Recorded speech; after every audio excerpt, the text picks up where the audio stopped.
going to share my screen. I don't have any place to click. To share Yeah. my screen. Like a corsage. Right. Billy Jerry. All right, so, you know, as I was thinking about this morning and getting ready. Okay, Penny, what Oh, button do I push? I was thinking of the speaker from CHA yesterday when he said, our mission is enduring. Greater. I did that.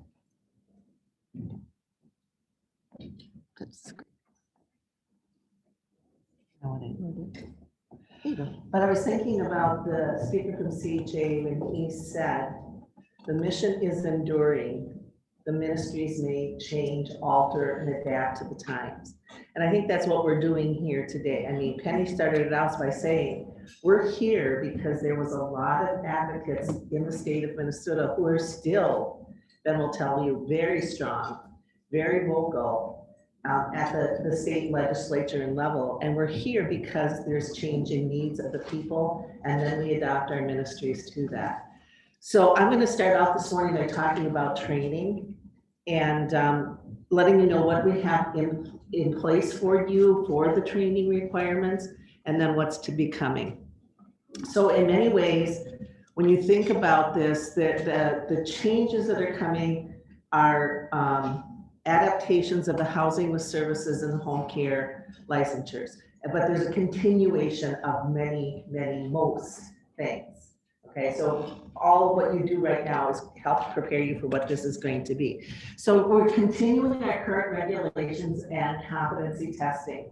Competency testing must be completed by our end prior to any registered resident assistant providing care.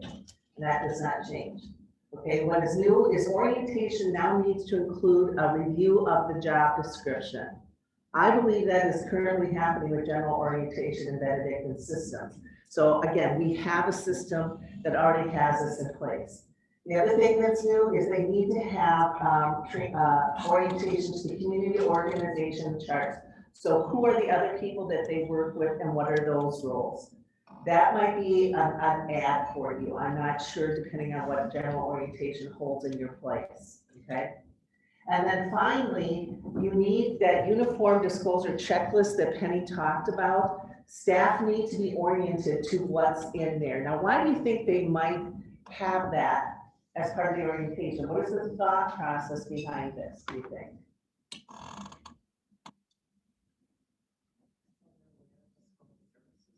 So they're aware of the scope of services, so they know what is in the body of work that we're doing, okay? So I think in the past that was kind of held pretty tight by the AL Director of Nursing, but now we need to make sure everybody is aware of what our services are. And all associates need to have orientation before work. This is not exclusive to nursing assistants, some of this are resident assistants, and 8 hours of training annually thereafter. Now, how do you do that today? How do you ensure the 8 hours of training for all Educare? And so as our partner, they have. So the job description's new, org chart new, uniform disclosure new, and the rest of it has not changed. Staff need to be aware of what would be considered maltreatment or something that's reportable, and their accountabilities in Minnesota as reporting a mandated reporter. What is new here, and this is, I think, important and will be good, is we can transfer training from one organization to the other. This will come under the accountability. I think most of the transfer training is going to be for the resident assistants, right? So it'll be under the bailiwick of the ALDOM. But if you can get a transcript from another location, I was trained on this at this location. You can accept it if you feel comfortable with it and it's been within the last 18 months. So that is one of those new things that you can take advantage of.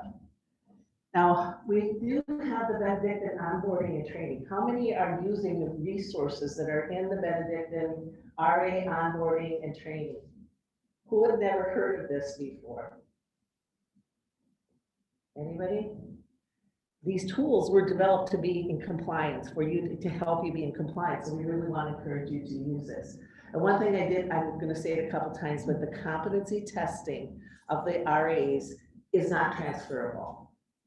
Okay, so they can say, I was trained on the principles of aging or whatever, but if you're gonna delegate a nursing task to an RA, the registered nurse needs to have a competency checklist. And in the RA onboarding tools, every checklist competency that you'll need is there. And when we do those competency checklists, we have to do it before they go on the unit, and then you have to retain a record of that. In addition, should you bring in some new service, let's say you've never before, I can't think, Linda, give me a good thing. We never did this before, but now we're gonna do this. Let's say ostomy bags, okay? You never had anybody before that had an ostomy bag, and the RAs need to be competent in how to empty, flush that ostomy bag, right? They would be changing it, most likely. That would be probably a nursing task, nursing visit, but they have to do the day-to-day. So before you accept that client in, you must train everyone to that resident need and do a competency check on that service so that we know our RAs are competent. Does this make sense? Anything my esteemed colleagues want to add to that? Or if they haven't done it for 2 years. Right, or if they haven't done it for 2 years. So it's been a while since anybody's done it. Your training records, this is not new. I'm not going to read through this. Educare does this for you. As I said, the competency checks, they need to be retained also in the residence record. Dementia training for AL, not new. But this is the standard. Supervisors, 8 hours of initial training with 120 hours of work. Within 120, is it days or hours? Working hours. Working hours, okay. Well, that says right there, working hours. Direct care, 8 hours of initial training within 160 hours of start date. Non-direct care, 4 hours within 160. And this is new. You might want to circle this if you're the director. You need to have 10 hours annually if you have a dementia care license. So when we look at training for dementia care, it's not if you worked on a dementia unit, it's if your licensure is dementia. Does that make sense? How many of you know whether your license is with dementia or if it's just a straight AL? Is anybody unaware? Because Ben knows.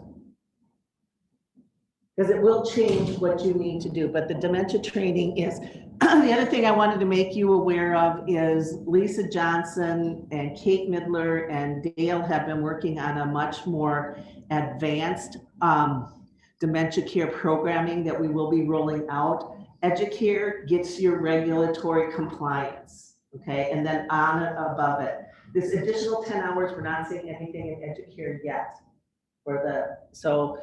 But watch Leading Age Minnesota, right? Because that's where you're gonna find those additional 10 hours of training. Penny? For the LAL, for the assisted living director license, it is, like she said, it's another 10. But I believe they also added another 4 hours on the dementia. Ben's double checking that right now. So there may be additional hours in dementia for line staff as well. Can you double dip with your NHICs? If I take this one and apply to both, yeah, so we don't total that number. Right. The question is, can I double dip? I need these EU hours as training hours for something different. And that's perfectly okay. This is new, and the qualifications of the person who's providing the training. This is not everybody, but this is whoever is doing the training on dementia care in your organization. They have to have experience working in dementia care, direct hands-on. They've been a nurse, they've been a aide in the dementia care area, program manager, successfully passed a skills competency test or knowledge test required by the commissioner. We don't have any details about what that is. We do believe anybody who's Alzheimer's certified will pass that, but when the commissioner produces that date, time, unknown. We will do that, and I think what some of the brainstorming we've had is that we'll probably have Lisa and her team bring all the leaders again together and give you that so that you can be that kind of person. Educare training already has someone that has these skills that develop the training. That makes sense, Kathy? If you've taken like the dementia behavioral care, like, does that help towards anything? Yep, if you have a certificate, Kate, do you know because there's two different certificates they can get with you, right? If you, there's a dementia care specialist, and then there's just a certificate of proficiency of going on that process. Dementia care specialist exam of packet for. So I have that. But we're working on expanding that, but, Carrie, I have a question. yes, So a lot of the things that are in educare don't count towards your CUs for personal administrator. We know if any of them will.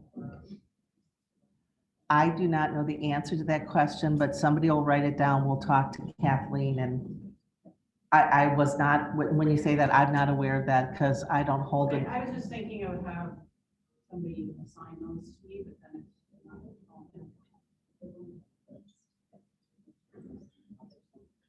Okay, sorry, they didn't really hear this, so. Okay, educare models, all have been updated, are compliant. I believe you got an email earlier this week about the new educare modules that are out there. Staff need to complete these new modules by 8/1. So that's a big to-do to figure out how you're going to do that. And as I said, Kathleen, we wrote these with Kathleen. Mary will alert you, but she's already alerted you all that they're there. So here, all in all is 3 hours and 20 minutes of training. Okay, so you guys got to figure out how to do that. Now, I have been in buildings where you take your big TV, right, and you set up for half-day sessions for people, and you go through it, they watch it all together, you print out the test, they do the test, and they're done. One way to do it, but you guys got to figure that out yourself in your communities. But here are the guide to assisted living is 43 minutes. There's a new assisted living bill of rights, and then when we talk about contract, you will have to have all of your residents or resident representatives sign a new bill of rights when they sign their contract. But we have training on that. And there's a whole lot, and he's gonna go into this later today, about emergency preparedness requirements and disaster plans. So there's 21 minutes on overall, 24 minutes on human hazards, and then site and natural hazards, 25 minutes. The dining, nutrition, and food safety, 48 minutes. Person-centered principles, 14 minutes, and dementia person-centered principles. So Evans and I have reviewed all of the clinical programs. Penny's in the process, I believe, of reviewing the emergency care ones. These are good. I thought the dementia, the person-centered care was very good. I thought the dining and nutrition was excellent. I don't know, Denise, if you've seen it, but it starts with dining, it moves into nutrition, and then it kind of gets into food safety. So great for servers, people who are serving food. So as I said, that's one of your things, on your checklist, it does talk about training of staff, but this is something you need to figure out in a plan. And I will tell you guys, go back or even today, start your plan. There's going to be things that are going to take a big chunk of time. This is one of them, right? Checking your license, like checking your CLIA license, that's going to take a few minutes. This is going to take a heavier lift, so you got a plan. So this is for all current staff, and then what's the due date of it? 8/1. Back one slide, it talks about that. 8/1/2021. So like I said, depending on the number of staff you have and depending on the number of how you do it, you may need to do, and staffing, we still get to staff our buildings, right? So we have to have a plan for how we're going to provide this training. I mean, you could assign it out as individual modules for people to do. I personally would set up half-day training sessions, probably give them a nice snack. People love to come in for food, and then do it together. You'll get better dialogue, and that would be what I do. But I don't run your building and you do. So that's kind of the whole thing on training. Any questions about that? I believe the director requirements will be with the renewal of the license that they have. Is that correct, Penny? I'm sorry, what? The requirements for the training for the the housing director will be a requirement when they renew their license, much like the nurses have. Yes, yes. So that's like, you'll have to prove that tomorrow or on the first. You I have, think it's 20 hours every 2 years. Right. but you'll have to disclose that with that. Okay. Any other Yeah, Gene. So if, I know that on our campus, we do have culinary that do work over in the nursing home, they work over at housing. So do they have to do all the SNFs and all the hotels? Yes.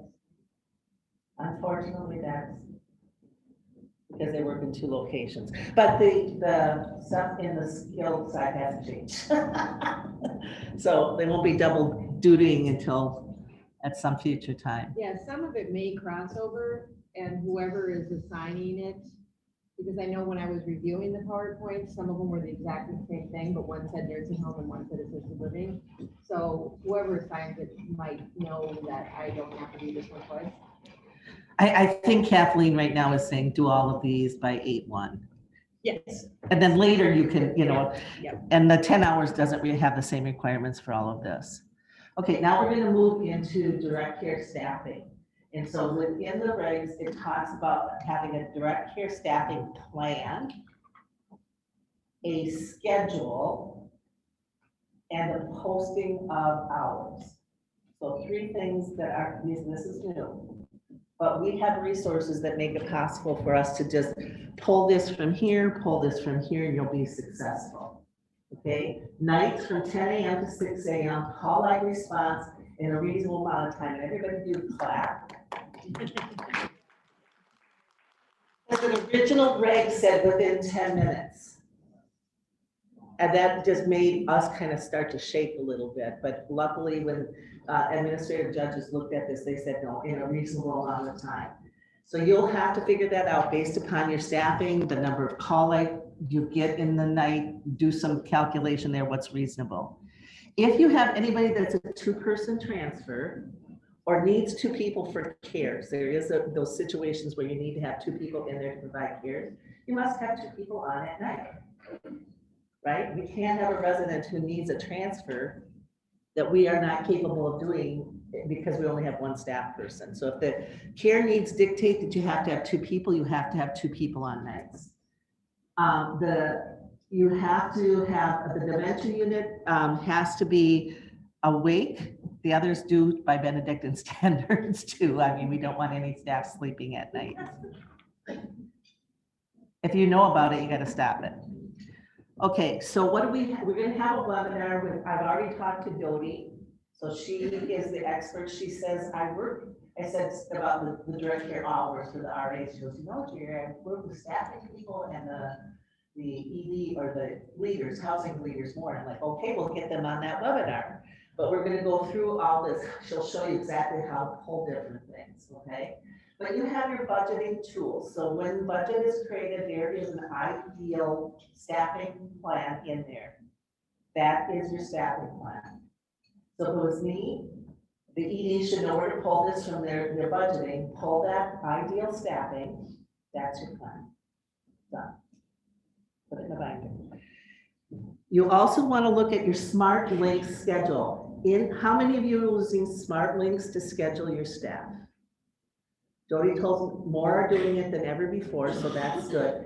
You need to use the Smart Links tool. When you do that, you have a schedule that identifies who's going to be working, how many hours, etc. Read.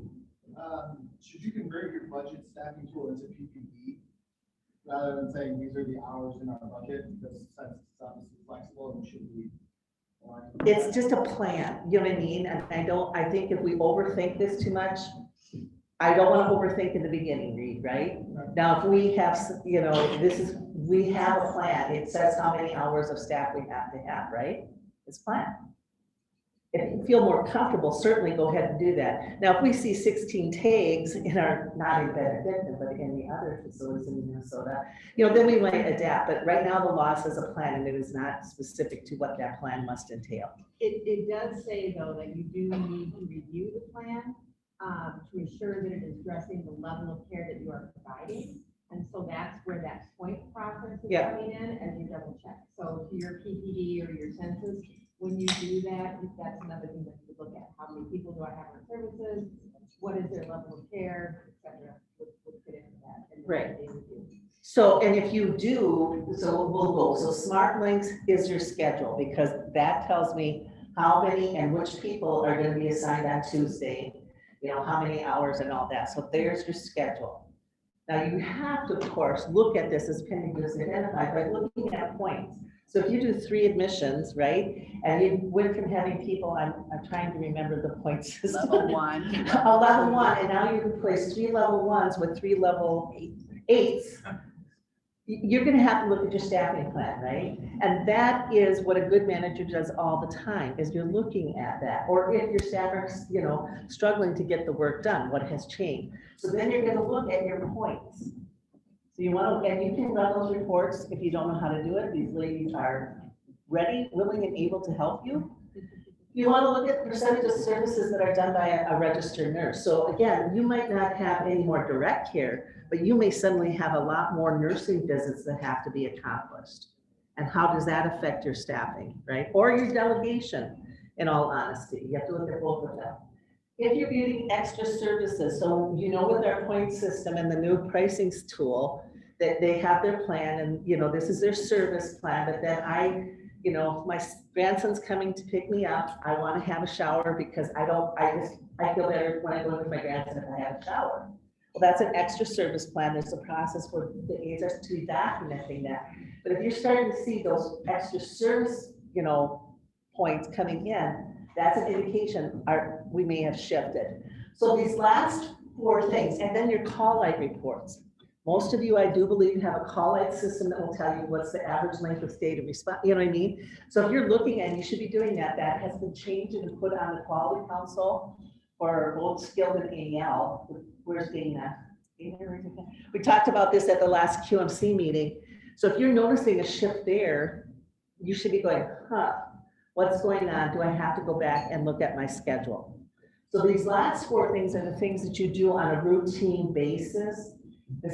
This Smart Link schedule is done every 2 weeks, and the plan is produced once a year. Now, if I had a significant change in my Smart Link schedule, I would go back in to my budgeting tool, make amendments, right? And not to the budget, but to the ideal staffing. And then next year, when you go to do your budget, you better make sure that what you're budgeting is reflective of what you're doing. So as I said, Smart Links, this is the regulation. It has to show the schedules for each direct care staff member showing all shift work, including days and hours worked, and identifies associate resident assignments and work locations. Use Smart Link. Okay. And there's a daily report you can pull out of Smart Links that you would have that has that. Now, Smart Links is only going to show the total. I don't believe it breaks down by unit. Is that correct? Am I correct in my thinking? I don't use Smart Links, guys, so I can't. Correct. So you would have to, put in the locations, and you probably have some way of doing that. This is something that those of you that have worked in skilled are very familiar with. You have to post direct care hours daily. And that is a new reg. Okay, so it has to include all shifts. And again, let's give a round of applause to the administrative judge. Because when this first came out, they said you have to have, it has to say, Jerry is working with these 6 residents. And it wanted Jerry's name and my title and the 6 residents I was working with. And going, oh, wait a minute. Employees have right to privacy, residents have rights to privacy. So you just need to post this on a daily basis. If there's a change in your staffing, yeah, you have to change it. So you have your Smart Links plan, but if something changes, you have to change that. Okay, and you need to retain these. So you post them and then you need to put them someplace. At first, they said they needed to be posted in every unit, you know what I mean? Now they're saying they have to be posted in one location for the campus or for the community that is centralized. So if you have any questions about what would be a good place, where you post your license might be a good place, where people step into the building might be a good place, figure it out. So this, when we were talking about this, and I didn't know this, but Barb Westberg's on our team. She goes, for our skill area, we just pull out the Smart Links daily report. And we post the Smart Links daily report. And I'm like, well, that's awful smart. And so I don't know, I don't use Smart Links, but you can just pull out this report and it will tell you the number of people that are working, the shifts that they're working, and the total hours. So if you print this out, have it available for what I like to do with the scale is the night nurse has to post it as she's leaving the building. You know what I mean? Somebody's identified to post that. That way, it's printed out the day before, it's given to the evening. As we're making changes to the schedule, we make changes to this, and then we post it. Now, someone said, can I post 6 of these at one time? Sure, but I think your staffing changes so frequently that might be a waste of resources. But for the weekend, Reed, what do you do in the skill? Do you print out Saturday, Sunday, on Friday? Anybody? Yeah, and then the supervisor changes it as things change. Right. So, I probably wouldn't print out extra ones. 7 seems extensive in what you guys are telling me you have with changes in your staffing, but a way to do it. Sherry, the skill has to be updated every shift. So if somebody calls in. You have to do that too. Any changes in the plan, doesn't matter if it's AL or skilled, you have to change it. Yeah, you have to change it. I don't believe this says you have to change it every shift. It says you have to change it as there are changes in it. So what's posted needs to reflect what's in the building. Right, but you would still need, because a lot of the ALs don't have a supervisor on, so one of your RAs would have to be assigned to be the one that, a process for making sure that person knows if somebody called off and that they changed it. So it only prints one shift at a time, it doesn't. print No, all day? it prints the whole, it'll print the whole. It was just a screenshot, and believe, we're gonna have in your future trainings, remember you have that handout that's future trainings, 60 minutes with Dodie. To show you, click here, this is where you get this, so you will have those resources. The only thing I would add to your to-do list, if you're not using Smart Links in a habitual manner, that might be a big to-do for you, okay? Now, you don't have to, you can do this all by paper. You could have a sheet of paper that, you know what I mean, you just write this in. It's not saying you have to use Smart Links, but by goodness, why would you do extra work when you can push a button with a process you already have? Steve? So one of the other important things about using Smart Links is we are developing right now behind the scenes live payroll tools that are in process right now. We've signed an agreement with Smart Links. We have data dumping into a SQL server, which we're going to be able to start producing live data, much like we do our census reports. So it's going to be really important that you are using Smart Links for your staff schedules. Otherwise, this stuff is not going to come through the correct way. So multiple reasons why we should.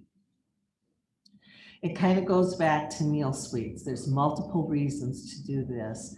We're trying to get technology in that saves us all time. It's a change when it was just, I did it myself, it was paper and you know what I mean?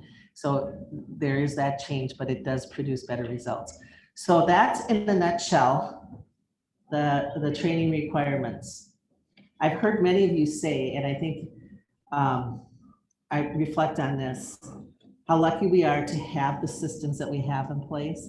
Someone said to me, I don't know how you would do this if you're standalone assisted living. So I think it is good to reflect that we do have some good things and things we've done in the past that have prepared us for this.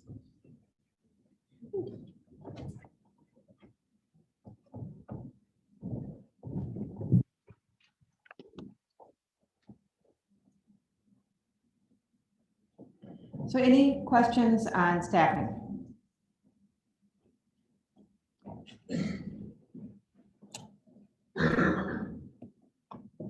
All right, so now we're moving on to physical plant and life safety. I'll move that down because I'm kind of loud. All right, so a lot of this, when we filled out your application, we walked through this just to make sure that you are compliant to this. So as far as I know, I'm just going to repeat this reg so everybody's aware of it, but 100% of us are currently compliant to this one. So they will ask you and make sure upon inspection to certify you as assisted living that you have, that you're connected to working utilities. Okay, so connected to the city, connected to the sewer, connected to the water. That you have a location publicly accessible to the fire department and emergency medical services, that your topography has sufficient natural drainage. Basically what they're looking for here is flooding. So if any of you have one of that landscaping where it rains really bad and it pours into your basement apartments, that's not okay. Regina will need to probably, they may look at your roof in this one. You've got a few leakings in that thing, but overall you should be able to fit this. All weather roads and walks must be provided within lot lines and primary. And so basically what that's just saying is that when the fire department comes, that anything that is designated as a true exit has access to it, summer, winter, what have you. Okay, so it's not the patio off the back that has a door. It's true fire exits so that people can get in and out, that those are open. So if you let those go in the snow, you can't do that. Entrance and service entrance, including employees and visitors parking at the site. So a place to park and a place to enter, which again, you all qualify for. And the location must include outdoor space for activities for residents. So we talked about this a little bit yesterday. So all of you have some level of outdoor space. This doesn't mean your memory care has a patio. It doesn't mean that you have to have special things, but your activity and your programming and your grounds need to show that you can get people out of the building and get them fresh air. So you just need to be able to answer that question of where would that be and how would you do that? And then comply with any new upgrades or remodels. So we'll talk about this under fire safety too. There are a lot of new codes around what the building looks like.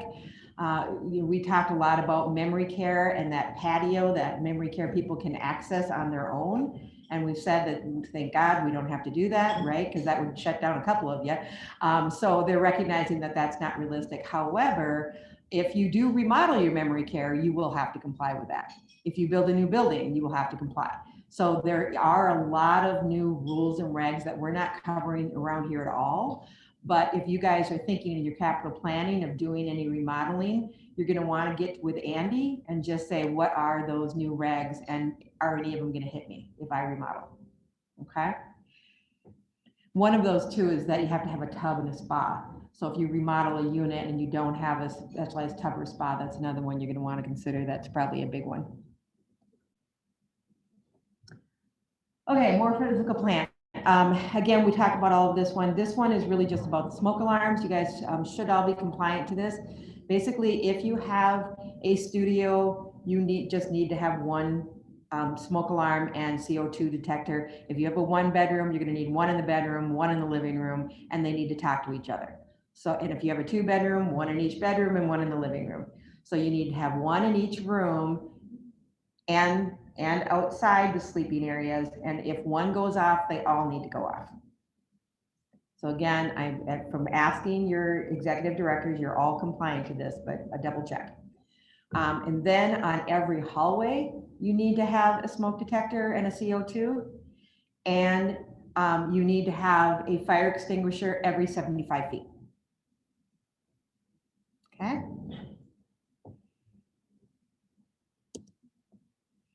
And this one just goes into the fire detector every 75 feet. And that's it for physical plant. Any questions? All right. So we'll go on. We're going to take a 15-minute break here. Just stay here. Please. Oh, okay. I will sit here. It won't let me. I resumed. No, I'm trying to get it to share.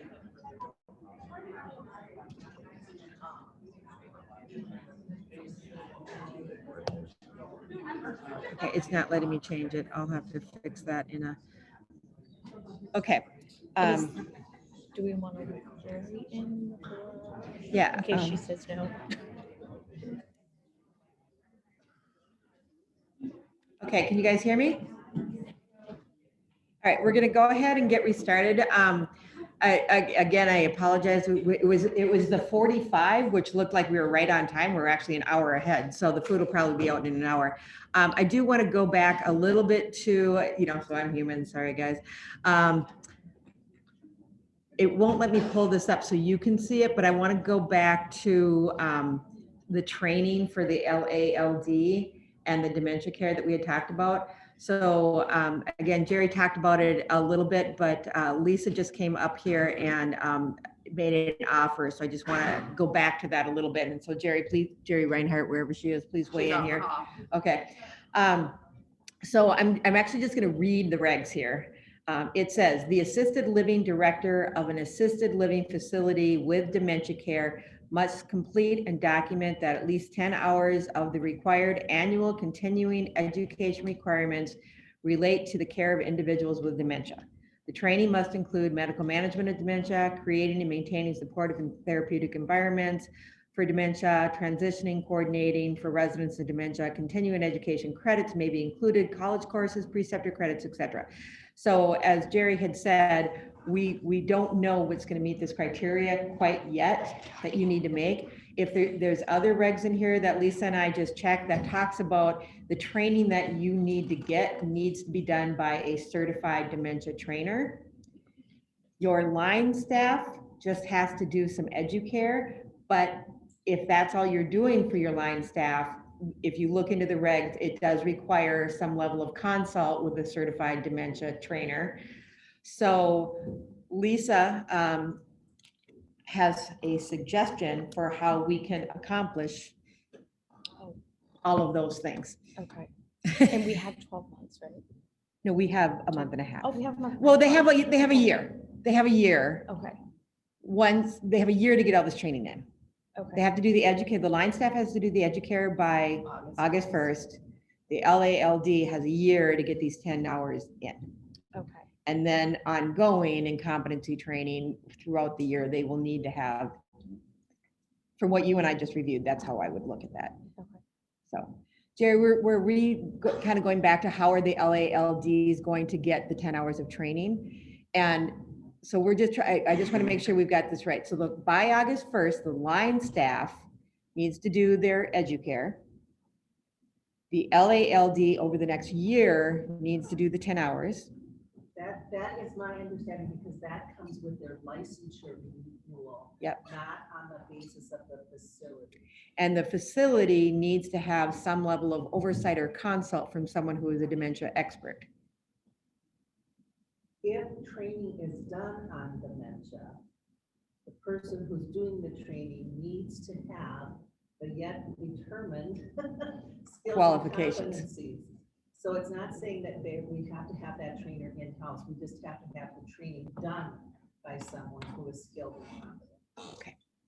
Is that clear? Is that what you're seeing, Lisa?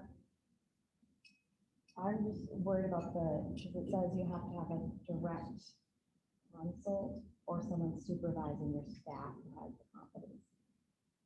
If you're providing the training. Right. If you're providing dementia training, not if you're providing dementia care, it's in the dementia. So training. So the educare will qualify for it, but the LALD still needs the additional 10. So Lisa has a suggestion for the 10. Yeah, I'm sorry.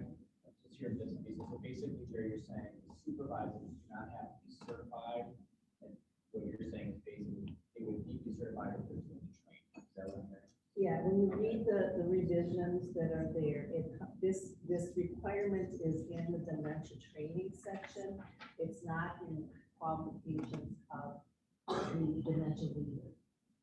So it's just saying that and I'll give me a minute here.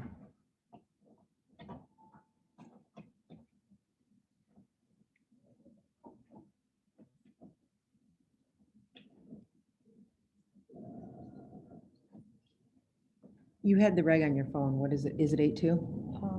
8264 and references back to 83. So look at 6.4, look at point I don't 6.4. have to buy that. Yeah. It's been a trade requirements.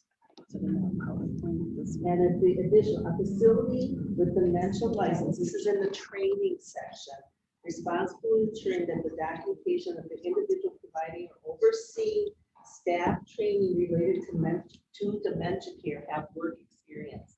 It is not for the supervisors. Okay, the one overseeing the training. It's for training. Right.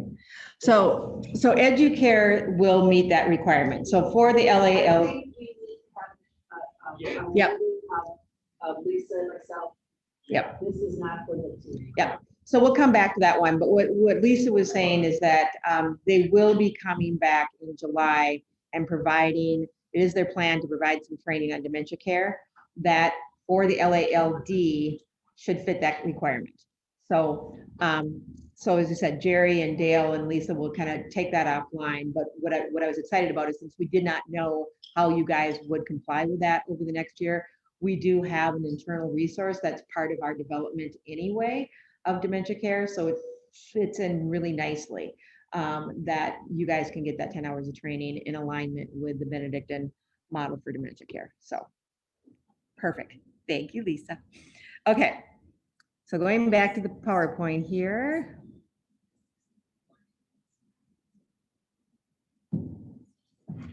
My computer is not changing. It's taking my views.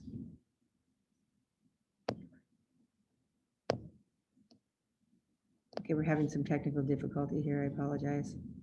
Do you want me to take the screen back and then have you reshare? Is It won't let me do anything.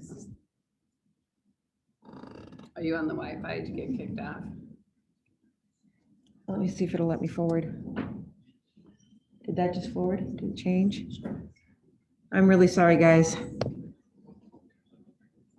Here we go. Okay, it's back. All right. Okay, so physical plant, we talked about that.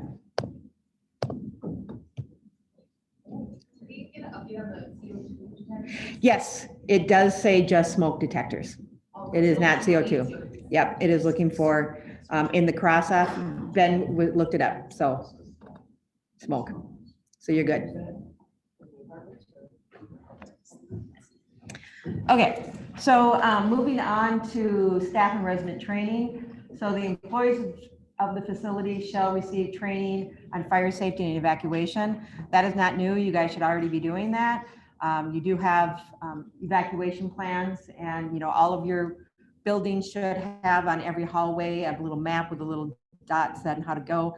In your handbook, it should also include those maps and how to go. Your staff should know who's responsible to do what when they're during a fire safety, and you should be training them on this twice a year. Okay, so I think this has been in place for a couple of years.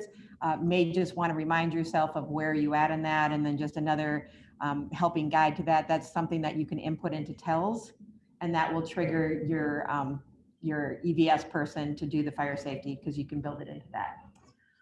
The plan shall be readily available, and residents capable of assisting their own evacuations should also be trained. So that's something new. So again, in your handbook, it does talk about fire drills and fire safety, and it does include the evacuations, but you're going to want to make sure that upon admission that that's something that you're actually walking them through. And if it's missing in your handbook, because I see some of you looking at me weird, it shouldn't be missing. So let Lisa know, and let's make sure we get those evacuation plans in there. And if you need my help, let me know. All right. So again, this is something that as the next weeks go by, I will make sure to get you templates as we go through these next couple of things. Leading age and MDS are still defining what some of these look like, so we don't want to get ahead of the game and then have it be wrong and have to redo it for you. So we'll make sure that you've got this, but you need to make sure that you have, again, fire evacuation plans, the location of the sleeping rooms, employee actions taken in the event of a fire or similar emergency.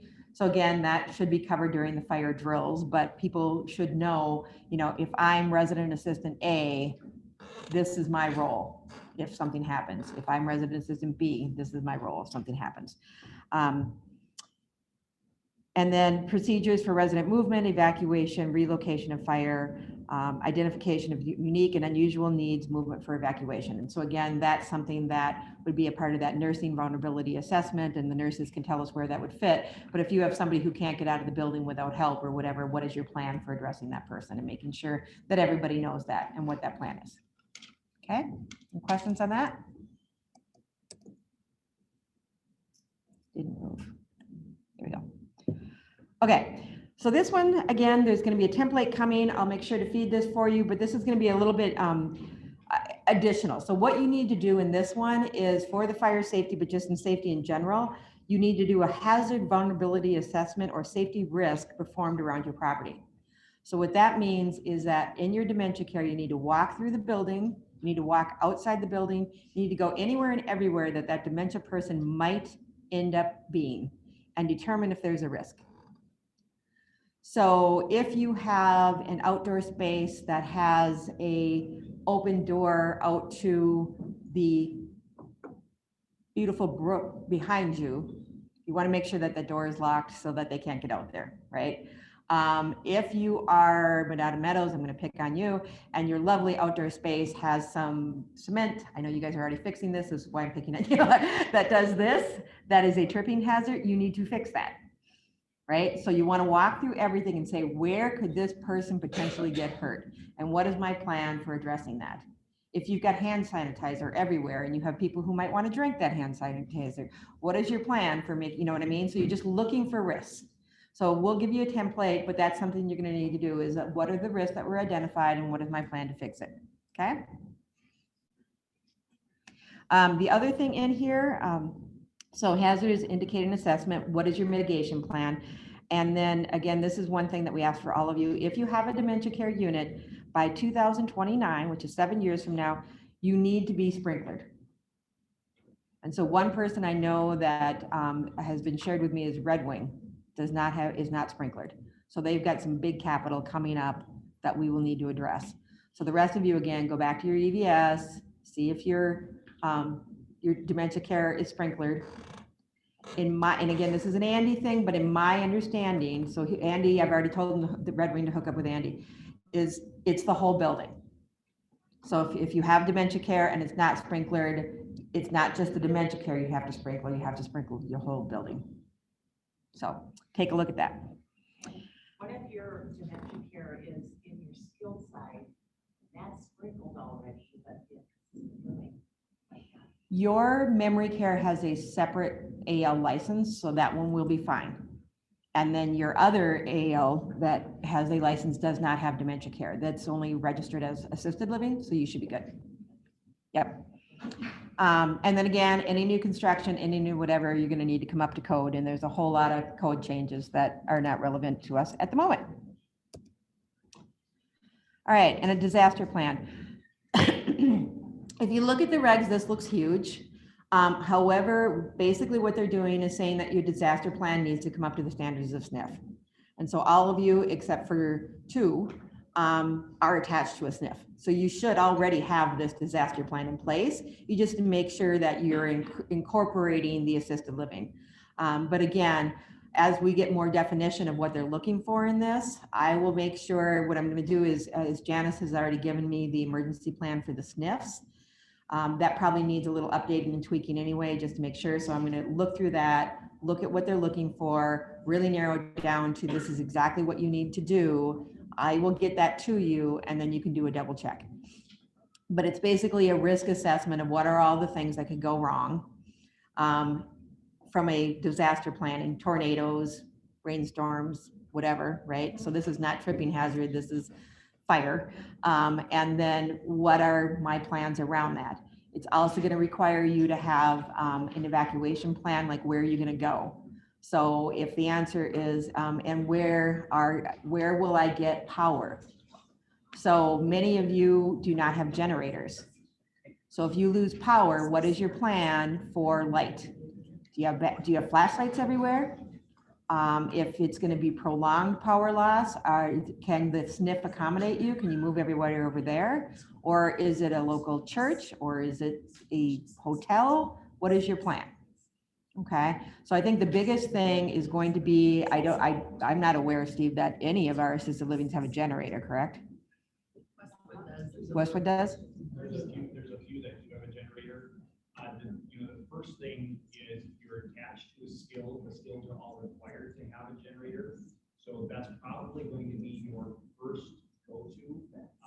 It's going to be really hard to pull on power outage to find a destination or location that has a generator backup. Right. But if you have a skill, you're attached to a skill facility already, they have disaster plans and they have been in place for a long period of time. Adapting and using a campus-wide approach to disaster planning will save you a tremendous amount of time.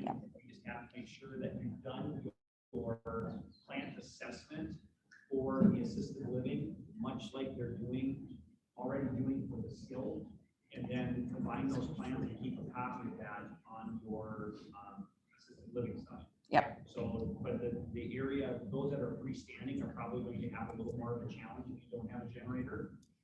Like Northfield does not have a generator, correct? And so they're going to have to look like, okay, is Coda an area of destination, our closest Benedictine place, is that their full-on plan for power backup? So those are some of the things that you have to assess. So if you have somebody with a concentrator, you have somebody with special equipment that has, what is the battery backup? If that doesn't go on for a long period of time, what are we going to do to make sure that particular resident's needs are met if the power truly goes out for a extended period of time? So that's what this assessment is asking. And as I was saying, it should, when the SNF did their big emergency, many of you already included your assisted living.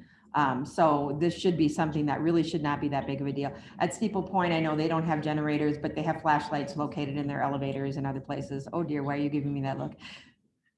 All good here. So again, there's other creative things that you can do on the short term, and then relocate on the long term. As Steve said, concentrators, you can have portable O2 tanks as a backup. So there's plenty of things that you can do as you need. So again, it seems like a big deal when you look at the regs, but it should not be a big deal to us. We just need to do some tweaking, some more information coming forward on that. Anything else on disaster planning? Okay. All right, so moving on to infection control. This is a really easy one. You're compliant. You just need to make sure that you're following our current infection control program and you meet all of the criteria. So done, off the checklist. All right. Moving forward, we're going to go on to the Bill of Rights. There is a new Bill of Rights. And so on the right side of your handout, in the back, there is a copy of the Bill of Rights.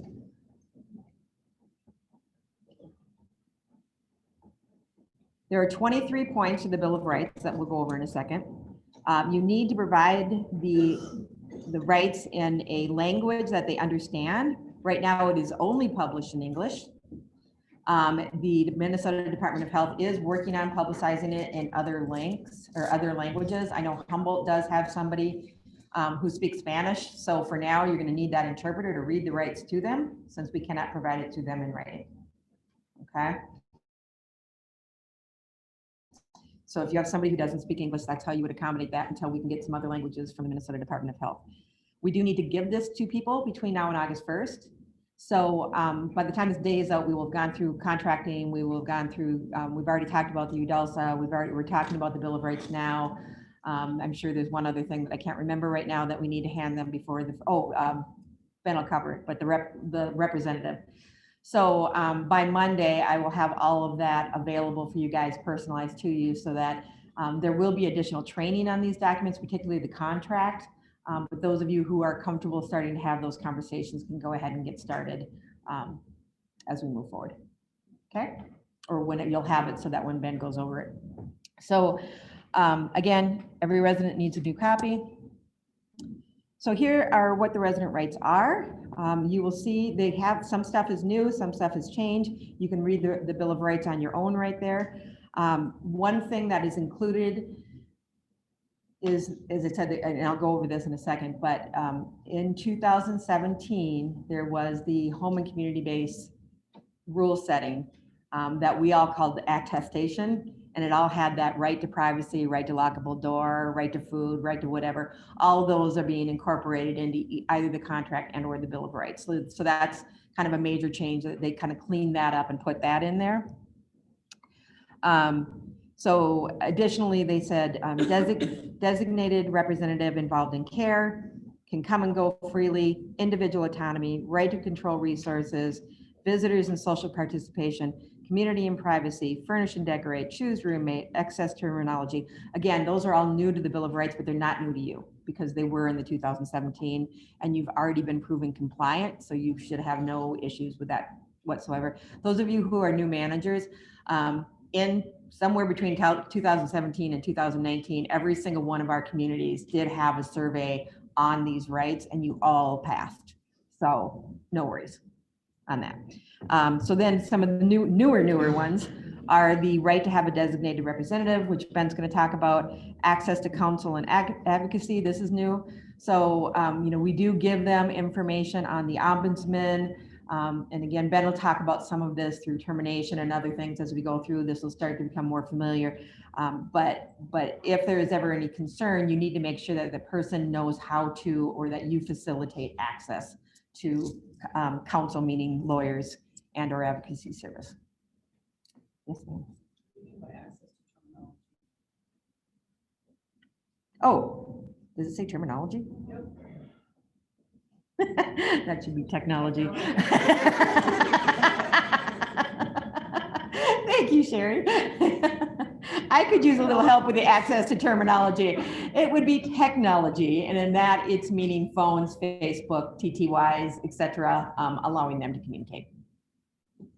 TTY stands for something meaning the hearing impaired. It's the phone they use. See, aren't I good at terminology? I can't even tell you what a TTY stands for. Does anybody know?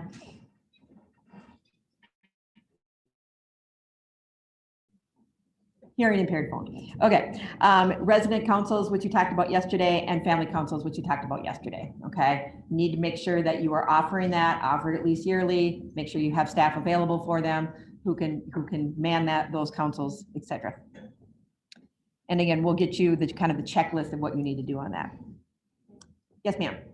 So are you saying that the rights, the one that was labeled home and community-based recipient rights, you don't have to get that signed in addition to the Bill of Rights, you were doing both? Home and community-based recipient rights? Was that a form on eSource? I'm not familiar with that form. Came out around that. So let's take that offline. I think that's something that Regina might have done because that's not in the standard admission tools. Yeah. We do have an acknowledgement of people receiving all of the things and knowing. There might have been. Yeah, the 17 points, right. But it wasn't the Bill of Rights, it was a separate right. Okay, now I know what you're talking about, Ellen. Yeah, you won't have to do that anymore. Right. And that was, I think, just to inform people in the first place. And then even at that point in time, we built those into the contract and such. So you shouldn't have had to do that over the last couple of years, but you can cross it off now. And just remember that the home care bill of rights was given to people who are in home care services. The assisted living bill of rights needs to be given to everybody that's in the assisted living building. Including IL. Yes. So that's part of the admission to AL, not part of giving them services. So it's just making those clarities in your mind and understanding the shift. And you are correct. And so you're 100% correct. But again, I see some confused faces. We have always given the Bill of Rights to everybody who moves into our building. And so you just continue to do that. What Jerry is saying is just as a CYA home care also, when they would sign somebody up for home care, they would oftentimes also give them the Bill of Rights because if they were surveyed separately, they needed to show it. So for you guys and giving the Bill of Rights, there's no change in your process. It goes to everybody just like you've always done. It's just a different document. It's just a different document. Nursing won't have to do it. They'll do it on move-in. Right. So Penny is on the checklist, Mhm. is the Bill of Rights, the contract will, are all of those things specifically called out on this checklist? Yes, they should be on there. Let me double check that. They should be on there. The other thing that we're putting it on is we are changing your tenant acknowledgement form to say I received. And we're making sure all these things are on that as well, so that they can sign that, yes, I have received that. And as soon as I sit down, I'll do a crosswalk, Steve, and make sure that it's there. Been looking at this, I've seen, posting and stuff, and didn't find. Unless I'm missing it. So, yeah, I think. I'll do a crosswalk. Yep. Not yet. I've got it on a file on the queue, but your contract needs to be specifically put to you. And like I said, what I will make sure is I can do is have it available. Lisa will want to put your logo on and cute it all up and everything, but I'll commit to getting it personalized for you other than the Lisa touches by Monday, and then I'll have her get it up to eSource as quickly as she can. Okay. All right, we ready for some fun contract talk? We have our wonderful Ben. I'll just grab one of these. Will this work? Hello. Yep. You All can right. do that. Okay, click. Or you can just put this on your lapel so you don't have to hang on to it. Okay, I can He likes do that. Yeah, Okay. like the So old you- school, I guess. So you got to turn this one. Okay, just the arrow buttons. Yep. Okay. All right, contract review. If you'll recall all the work that we did as far as standardizing the housing agreements and getting them in a template format and then having those be available in eSource. We made the decision rather than reinvent the wheel with all the new changes for this to keep that same template and just make the required changes that the statute mandates into that. So those worksheets that Penny handed out yesterday with all the, some community specific information, do you provide specialized diets? Are you AL with dementia care? Based off of that, so if you haven't turned those in, please do that. We're going to customize, so to speak, your new template because some of the statutory requirements have us state like chapter and verse of what type of licensure you have, what's your license number, who's the LALD, who's your registered agent, what's your corporate structure, who's your managing agent, which is Benedictine, things of that nature. And then some specific things around, do you provide specialized diets? Yes, no. Some specifics around how you handle EW if you take those publicly funded programs. So there's going to be some tweaks depending on the nuances at your community. But our goal is to centralize this as much as possible, much like we currently do. And then we'll work with Lisa to get the new and improved contracts up into eSource to keep things off of you guys' plates. The big thing to be aware of in this rejiggering, if you will, that the statute requires that before you had your contract or your residency agreement, which was the term that we assigned to it, but that was basically your lease for the apartment. Then if someone was on services, they had their service agreement, service plan. That's gone away and they're now merged. So under the new statute, everyone that lives in the building, whether or not they're on services or not, is a quote assisted living resident. So anyone that signs the contract, even if it's just for an apartment, is going to have an assisted living contract. If they're on services when they start, or if they later add services, we'll add the service agreement and service plan as an attachment to that contract. So you'll see the tweak to the contract that just says, if you now have or later will have a service plan, that's just going to be an attachment or addendum to the contract. But everyone baseline is going to have the assisted living contract, which is, again, if they're IL, they're not on services, it's just essentially going to be their lease. But it's just one agreement with the mandatory attachments. Because there is new language in there, including new things that we need to tell assisted living residents, again, using that legal term, that they need to affirmatively contract into when the law goes into effect. Every resident is going to need to sign the new and improved contract as of August 1st. So everyone that's in the building as of that date is going to need the new contract. They will not need a new assessment or new service plan on services.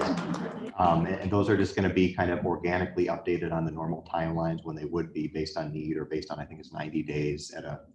But you will, when you have the contract, you're gonna have to set up a contract meeting with every resident representative. At that meeting, you'll go over the contract, have them sign that, you'll go over the Bill of Rights, you'll have them sign that. And you'll present the current service plan because that is part of the contract. Does that make sense?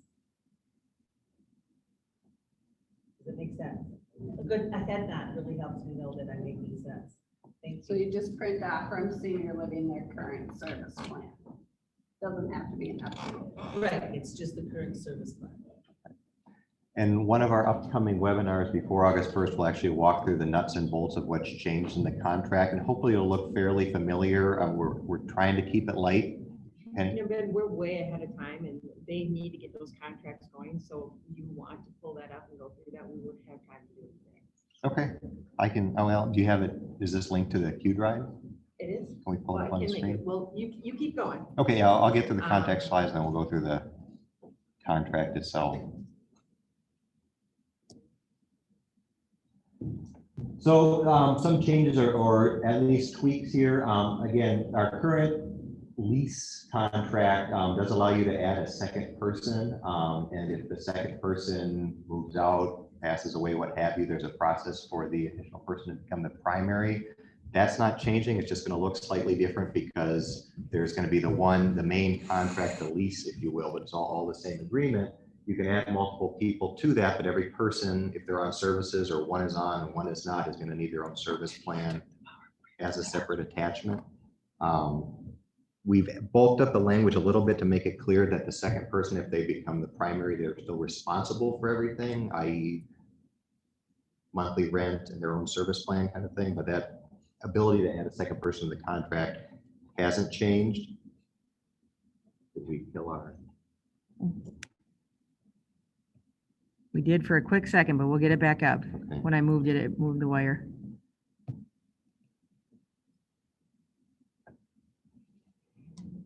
Come on. That almost looks like it's like a Go to second. previous slide. Stop share. Is that like an extended monitor or something? Yeah, no, it's, Yeah, it's because it's showing like it this should be screen. doing, yeah, it should be doing this screen.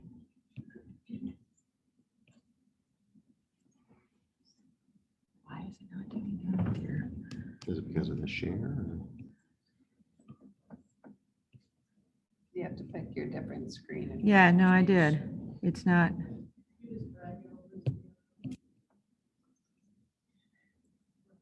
It's not switching it. I honestly didn't stop the share. It, like when I moved the computer, it moved it. Start share. Let's pick this one. Pick the first full one. Because that should then pick whatever you want to share. No, I am. It's not doing, it's not. But this is like our monitor 2 kind of thing. here. Yeah. Technology. You don't want that one, and it's not on that one. Well, this is like 1 and 2. Is how do we? I could pull up the document through mine so that we can stay on the PowerPoint and then I can share my screen. Yeah, do that. Go ahead. So I'll find it in my.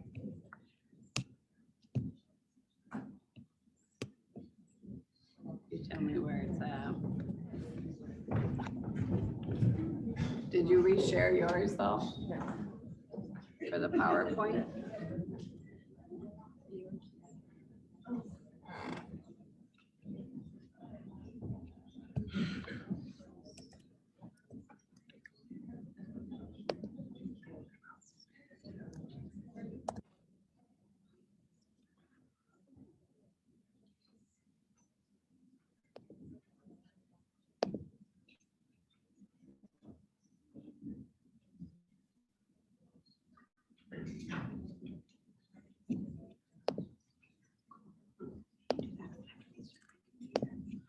Oh, am I pulling up the PowerPoint? Oh, you're not connected though. Yeah, this Got it. doesn't have the Zoom, so I don't think we're recording, but is this? You had to get rid of the Zoom? Yeah. I think that was messing with it. Yeah. Okay, go ahead. Okay. We've talked a little bit about the notion of, I recorded, sorry. Ben. Okay, perfect. Next section is going to look very familiar, but there are additional requirements about, listing out the true legal name of the community and registered DBAs. So that's going to change for your community, but we'll build that into your e-source contracts for you. Clarification that multiple residents on the agreement, everyone's still going to be ultimately responsible for the monthly rate and any additional fees to include their own service plan. This sub F is all the additional legalese and licensure information that we're now required to include. So if you recall from when we walked through with each of you, your applications about who is the LALD, who's the registered agent, who's the managing agent, things like that. We just have to include that information now in the contract that we give to the residents there.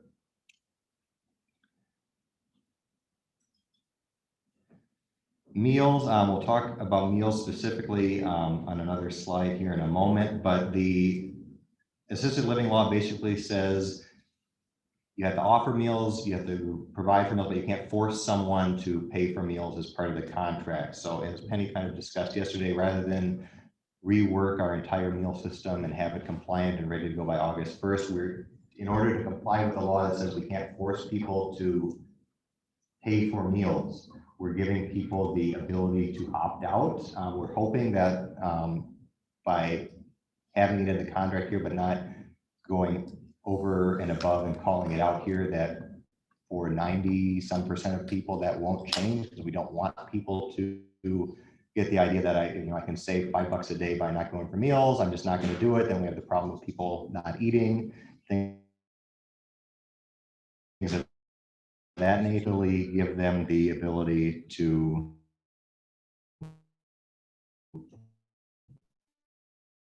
operationally, the way that we've said that is we're just going to credit or deduct people for the raw costs of their meals. So I just want to talk about that real quick. So we want to make sure how we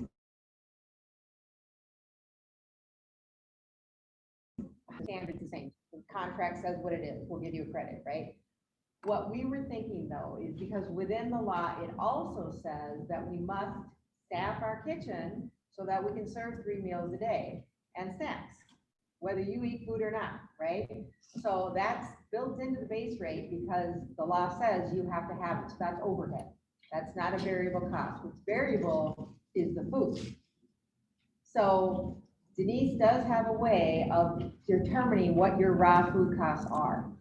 So what we're suggesting that you do is, let's say I'm a building who serves kind of a standard with an alternative.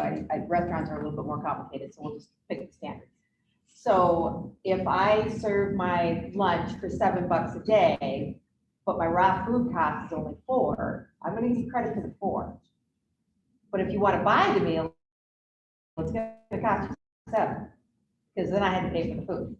So as you explain this to people and what that means, you can certainly choose this. We must staff, so we will give you credit for the food cost. If you come and buy food, you will be paying more than what that credit is, okay? So how you squish that or expand that in your building, it's your building. You can choose to do what you want, but I think that makes the most sense as far as fair and appropriate and how that you deal with that. So, just to clarify, if they choose to stay like we normally do, let's say one day they come and they don't like what's on the menu and say, I'm not gonna eat today, I want you to credit me. Do we have to do that? I mean, that's a lot of. Yeah, I don't think so. We don't have to credit them on a day-by-day thing, but if they say, like, upon signing the contract, I don't want any food, or I don't want 3 meals a day, that's the decision point there. So it's not just like an everyday a la carte, I don't want lunch, credit me for that. So we don't have to keep a running tally. So they could pick one meal, like, we don't have a lot of people that like breakfast. They just don't want to come. So they could just say, I'm not eating breakfast, and figure out that raw food cost. Correct. And so that's one of the reasons that Janice is here, is some of these more tenuous things. We're probably going to want to have her help us with some talking points and things like that. But yes, and again, that's why now we're probably going to have to count our food. Because if Jane says, I don't want breakfast, and Teresa says, I don't want lunch, or I only, whatever, and now they're all showing up for every meal, your servers are going to be able to keep that straight. So if we can just give your servers a quick little, who was at breakfast, who was at lunch, and it adds it up, and the business office can tally it at the end of the month, it's going to be a whole lot easier for you. So this area is really confusing because, number one, you're responsible to make sure that resident's needs are met. And so nutrition, as we all know, is a major part of making sure that people are staying happy, healthy, and their needs are met. The way the state has done this has really put us at a little bit of a disadvantage because we can no longer require that they take a nutrition plan, essentially that we may feel they need, but they can opt out based on the regulation. So what we try to do is when you start looking at an individual meal versus a package, if they choose it, the best way we have this is to find a way to sell this up front. And the way to do that is not to get into, we're going to charge you for the staff time, and we're going to discount the meal. I would avoid that language altogether. The way you want to frame this in is, if you buy the meals and you take a 1 or 2 meal package, this is what the meals are going to cost you.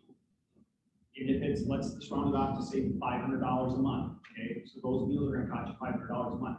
Or you can choose to do a la carte, and the meals are going to cost you $800 a month for those same number of meals. So we're going to encourage you and your family to take advantage of buying the package because it's far cheaper than going to a daily a la carte, where you're tracking, putting the tallies or using Meal Tracker or whatever it is. It is about the language that we use. We do not want to be talking about, we're charging you this because we can offset the labor or the food cost. I think it's important for this group to understand the reasons why. That is language that will never meet the public. We have to find a way to encourage people to take the meal plans, and showing them the discount and the bargain up front is by far the best way to do it, because we ultimately know if somebody's not eating, what's going to happen. There's all going to be weight loss, and now we're not meeting their regs, well, they're not meeting their needs. The state's going to come and say, are you meeting an individual plan for this person? Okay, here's a tag because this person's not eating. Well, they didn't choose to eat. Well, that doesn't matter. So we don't know how some of the stuff is going to be interpreted. So that's where we have a little rub point with the meal program, but I think the approach on it is going to be so important. So sorry to interrupt anybody. No, that's perfect. You were already talking about the bullet points, the talking points, which is absolutely perfect. And I can see Janice writing down notes here. Just to throw out innovation in the area of culinary, Dr. is I think we all need to be very interested in why customers, residents don't want to consume what we're providing. And so this idea of non-consumption, I would encourage you to ask the why behind why they don't want to consume the food, because that may give us some insights in how we can make the experience, the culinary deliverables, even more compelling. And so just keep that in mind. Anything that is always not wanting to be partaken of, think of it in a non-consumption curiosity way.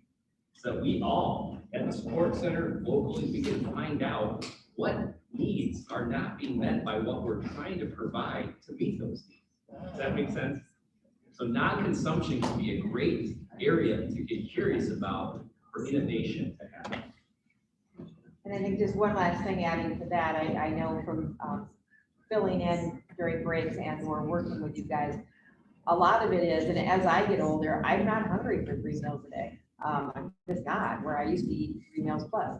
And I still look like this with less than 3 meals. And also people don't want to pay for it. So the other thing, as we move forward, to support what Dr. B just said, is, that's where some of that work around the culinary, having some different choices and varieties. Maybe I can just order a salad. Maybe I can just have this. And if we can start tracking things easier, that gives, so that it doesn't become so burdensome to offer different types of variety, it'll make your life easier. So some of this technology, again, so that things can be easily recorded, easily measured, then maybe if somebody just wants a yogurt for breakfast, they can have it. If they just want a salad for lunch, they can have it. So again, I think that will fall into place. We don't need to worry about that for the regs, but I think that will help us with the clinical side of, we want to make sure that we are doing everything we can to be person-centered and entice them to eat. I like that, yoga and a yogurt. I have a question. Do we, according to this, have to have like a separate meal plan listed out with the prices? And when you're going through this and saying this is what it is, because our meals are included, in the rent. We don't have separate meal packages. But you will have to. That's what I wanted to know. Yes, Is that- you will is have it- to. Is it Because a separate- and that's what I was saying yesterday, and that's why this gets so complex. Denise and I were going through this, and it's like, at face value, it seems really simple. I want food or I don't, right? But then the scenario is going to happen, that they're going to walk you and they say, I chose not to go to food, but I'm hungry today. I want to eat. You can't say no, you chose not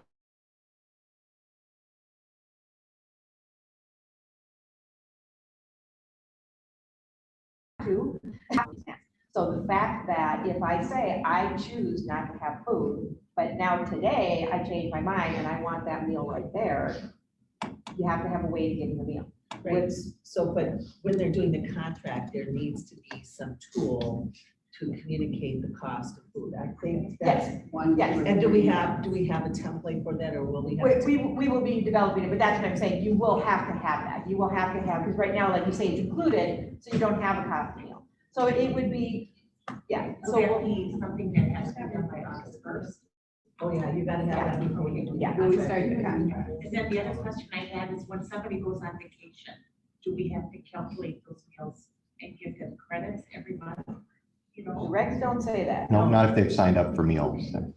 Kind of like That's where- St. that's Peter's where question. the Package where you can delineate each one of your, and have obviously different rates for, you don't have a standard rate for meals. So your meal packages, depending on the types of meals you serve and the clientele, is going to vary. But yes, separate contract, separate part of the contract, separate meal sheet. We want to encourage, because the meals are going to be cheaper. You know, the philosophy that we're approaching, the meals are cheaper. You take a package versus buy us and see a cost over here. We want to encourage those people when you redo their plans here. We want to encourage them to stay on the same meal plan, at least that they're on right now. And this is the rate you pay. You can choose not to. However, you know, the price of meals is going to go up. So that's the part. So then if they say, okay, I don't want the meals at all. Right. So then, and this is what they were paying for their rent. So now, since they don't want the meals, their rent is gonna go down, right? Correct. And it may not go down, and to Penny's point, it's not going to go down the full amount of what they were probably paying for meals before, because there's a portion of that fixed cost that we have to provide, that we set as the system we're going to provide. So if they choose not to take the meals, it'll be this much and they might be paying this much now. So that gap is something that is going to offset the cost, but that's where we don't want to get into that discussion with the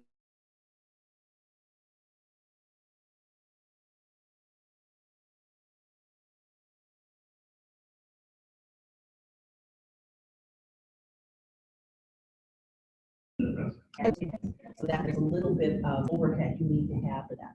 And again, it's an opt-out. As you go through the contract, you're gonna mention that as a bullet point, and if they just let it fly by, then, you know, you don't make a point of, did you know? You know what I mean? So again, Janice will help us with the talking points on that. And many of you, it's really gonna be pretty simple because you already have your meal cost for extra meals or guest meals, right? You already have, my breakfast is 7, my lunch is 8, my dinner is 9, many of you. So that would be the same, it's just credit would be less than that.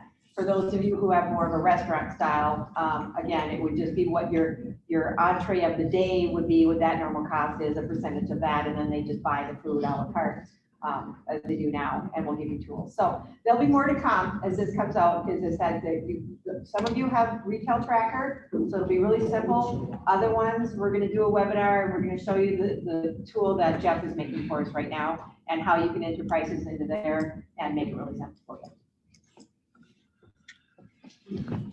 All right, moving along. Again, we talked about the service plan now not being a separate agreement, but just part of this. So again, if someone is on services, they're going to get a service plan. It's going to become incorporated into the same contract as an attachment and will be updated from time to time. Ability to provide specialized or modified diets. Again, that's a statutory requirement. The community just has to say whether or not we can accommodate that. Ability to bring in outside providers. Choice has not changed. So a lot of this is just tweaking the language to align with the new statutory language. Termination provisions. This should look mostly the same. We have to tell them statutorily the grounds that we could terminate the agreement with them and the new timelines for that. I've got a block this afternoon on more details about how terminations and non-renewals of the contract work. So we'll get into the nuts and bolts of that there. But this is all, again, the statute requires that we disclose these grounds to them. Likewise, transfers is within the community. So if we're asking someone to move to an additional, a different apartment, a different unit, but not actually be involuntarily discharged, statute just says we have to list out what the grounds for that would be and what their options are there. There is more color that we have to provide if you take EW housing support or similar waiver programs. Now we have to describe in more detail in the contract, disclose the person up front what the bounds of that will be. So if there's limitations on the number of units at the community, details like that. So again, the questionnaires that Penny handed out where those specific details are there, just please be sure that we capture that individually. And if we have questions, we'll circle back with you as we're populating out your contracts before they get into eSource. Yeah, so I want to talk a little bit more of that because quite a few of these are blank. So the reason for this section here is for them to understand whether they might be required to move internally if they move out of the building, if they are on EW, you know, what their capacity is to be to take EW or not, right? And so, and again, I'm looking at all of these, it looks like some of these, quite a few of these are missing. So we can't do your contract, and I can give this back to you, you can catch me on a break or whatever, until we know two pieces of information. How many designated units of elderly waiver do you have? Okay, so if I'm at Steeple Point, it's that one wing, 15, right? 22. 22, thank you. So at Steeple Point, it's really clear. It's these rooms in this building, it's 22. And then, you know, the recommended that we have that you would have to stay for private pay is 3 years. Some of you have different guidelines depending on how many EW rooms that you have and your comfort of being able to move people over there. So you have to be able to say, I have 22 rooms of EW, and if you come in at a private pay, you have to be private pay for 3 years before you qualify for that EW. And I'm going to screen you financially to make sure you have that so that you are protected. If I'm a Regina, that wherever, it may be your budgeted number. And so that number can change, but it has to change in your contract. And it also has to say, how long do I need to be private pay before I'm allowed to enter that? So if I'm a Humboldt, I have 119 EWs and there's 0 days required to be private before you move in. Okay, so both of those questions need to be answered. So if you were unable to answer that, get with your EW and give me that information as quickly as possible. Does that make sense? Okay, thank you. Wait, so can you go over your number? You say you have 22, but I mean, obviously our budget is, we have 59 apartments. Okay. 52 is budget. I want to take a 23rd EW. You'd have to change your contract. And then do that with everybody? Like I don't think you'd have to have them resign it. You wouldn't have to have them resign it, but you going forward, because at the point you made that decision to change that number, you are now disclosing that to anybody going forward in that contract. Because your contract said 22 and now it says 23. Specifically Or for, somebody dies, then it goes back down to 22. right, this would only come up if we had, like in my building anyways, if we had somebody that we weren't expecting to flip. Like I'm at 21 right now, I'm probably gonna admit one more, and then I have somebody 3 months flip to EW, so now we're at that 23. So it's not how many EW are in your building, it's how many apartments are you designating as capable of having an EW person? So then if we hit that 23 under those circumstances, would it have to change the contract? Are we good? Would they want to go a little higher in case they have? Well, the contract doesn't have to call out your specific number as it changes. I feel like this is one area we may need to spend a little time with. The contract, when I think about this, and I'm talking without having my peers behind me on this, but what the concern of the consumer is what? I can't stay and I can't stay in this building, and so they want something that says in writing, what's your capacity for caring for these kinds of people? So I don't think it's like every time you put somebody else in EW, you change your No, contract. but if you change your capacity, so like I'm saying, Steeple Point, who's asking the question, has a designated section of their building for which you put EWs, right? For the most part. For the most part. So that's your capacity, right? If I'm a Regina, it may be a budgeted capacity saying, I'm just going to choose a number because I don't necessarily have identified partners. I don't, you know what I'm saying? So they just have to pick a number, but it's your capacity, it's your planned capacity of how many EWs you would get. Make You sense? have to have a number. You have to have a number. Or a percentage. Well, what does the contract say? Is it a number? Well, you just have to disclose if there's a limit, but your internal calculation of how you arrive at that, that's not set by, But the is law. it a number or a percentage? it just says if there's a limit. So I don't think we have to disclose the specific.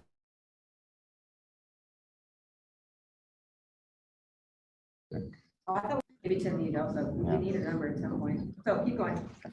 We'll figure it out. All right. One thing that you may see disappear from the contract, not a huge sea change here, but we used to have this liability limitation, basically saying that because your lease agreement was basically just a lease for the premises, we weren't necessarily responsible for you, especially if you weren't on services for things that happened in there, your personal property. If you lost it, you misplaced it, you damaged it. The new statute says that we can no longer have these blanket liability waivers in the agreement.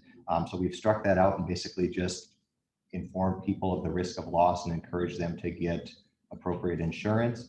This doesn't mean that people can now claim against us or try to hold us responsible for things that they lose themselves or cause. The ability to sign, like our fault or negligence hasn't changed under the law. We just can't force people to sign into kind of these blanket waivers. Under no circumstances are they going to try to hold us responsible there. So that's what that provision now means, and now that that's gone.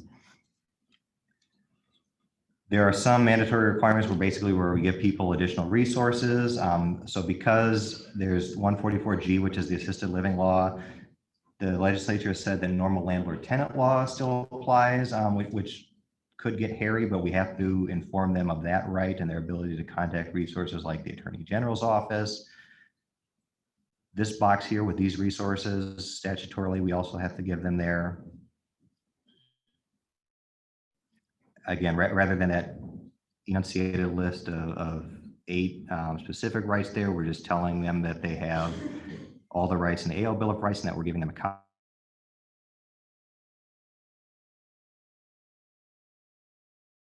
copy, and that has been in effect for at least a year now, about their right to put an electronic monitoring device, granny cam, to use the colloquial term, in the unit. That hasn't changed. We still have to affirmatively tell them about that right.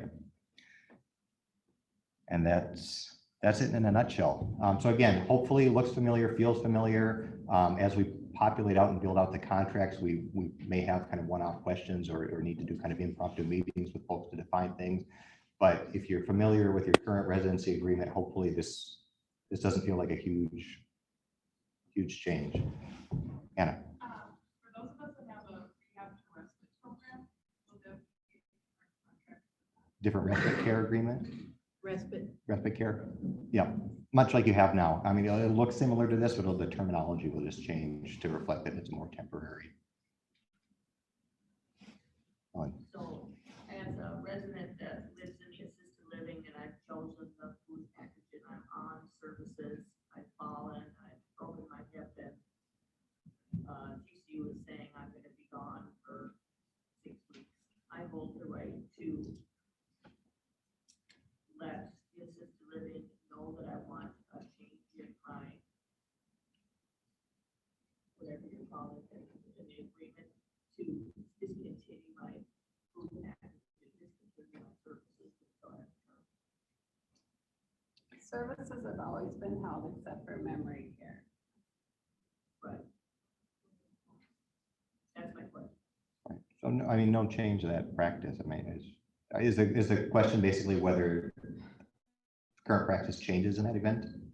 Right, what I think she's saying. Oh, specifically? I talk about food and services. If I live in a memory care unit,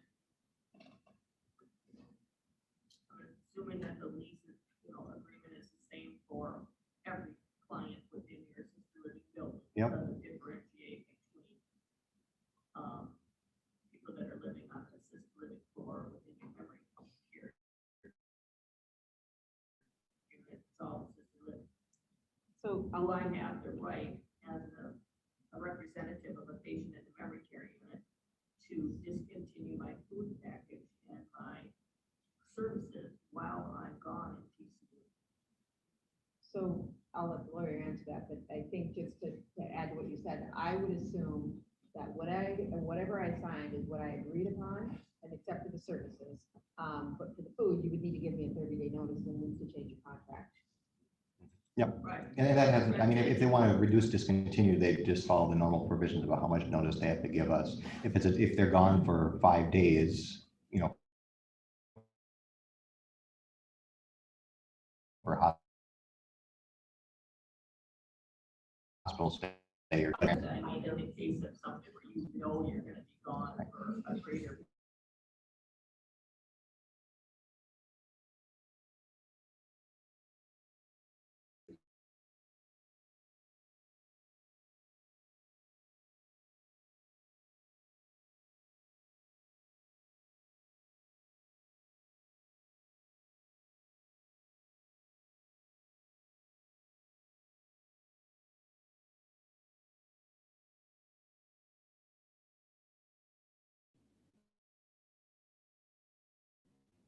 And a clarification here, in looking at the regs, whether there is a limit on the number of people residing in the facility who can receive customized living or participate, and then the number of months, the number is the number of months, not rooms. So it is just, you don't have to come up with the number of rooms. So I have a limit or I don't, and you have to be private pay. One question. If we redo a service agreement, does that just get uploaded with the current lease then? The whole lease doesn't have to be. Right. Yep, just becomes, whatever the latest service plan is just your latest attachment to the lease is always going to be static essentially unless they move out, terminate, what have you. We had this slide, but I think we covered food fairly well. Any reattacks or follow with the understanding that there's still some work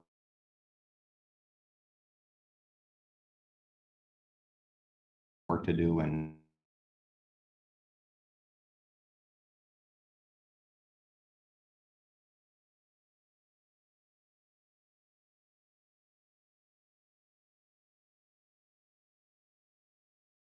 here's like if you look at the very last page, the signature block on the contract, this is going to be the same as our current agreements are. But I just wanted to take the opportunity to refresh what these roles mean, and this is broken out in a little bit more legalese within the meat of the contract. But again, if the resident or residents, if there's more than one person on the contract, are able to have capacity to sign the agreement themselves, they can and should, and that's what their signature block is for. Responsible party is someone that is agreeing that they have access to the residents' funds and is going to try to properly use them to pay. And if the time comes to apply for public assistance, that they're going to assist with that. It's not the same as them saying, I agree to be personally responsible, liable for money under this agreement. They're just saying that they're going to assist the resident in doing that. Guarantor, that's where someone is saying, I agree to be personally liable along with the resident or in lieu of the resident for monies owed under the contract. And then guardian, conservator, power of attorney, healthcare power of attorney. Legally, that person is signing as if they were the resident. So they're signing on behalf of the resident, but that, me signing your AL contract as your POA doesn't make me, Ben White POA for Penny. Not that you're moving in, Penny, but that doesn't make me personally liable for Penny's agreement monies owed under it, except in very rare circumstances where there's some kind of like fraud or abuse and the person was acting under the POA when they shouldn't have, or there's issues like that. Generally, we're not going to be able to hold a guardian or a POA personally responsible for monies owed if they're signing on the resident's behalf. So again, concepts are the same as they currently are, haven't changed, but I know there's always confusion around what each of those roles mean. So I just wanted to take a second to refresh on that. And there's not going to be an additional signature block for designated representative, because that's not someone that can sign on the resident's behalf or take any legal action on their behalf. So the only place you'll see that designated representative concept is on page 1 and then on the separate form. Make sense? All right, I think that's it for contract.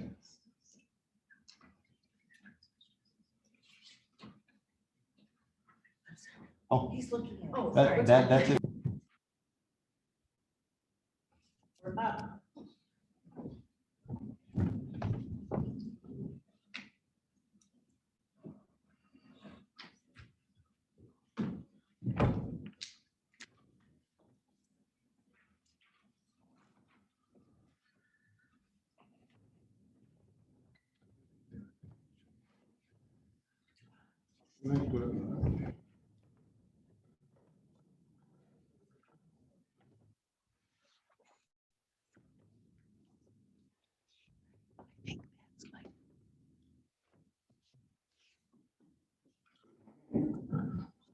Let's hear me?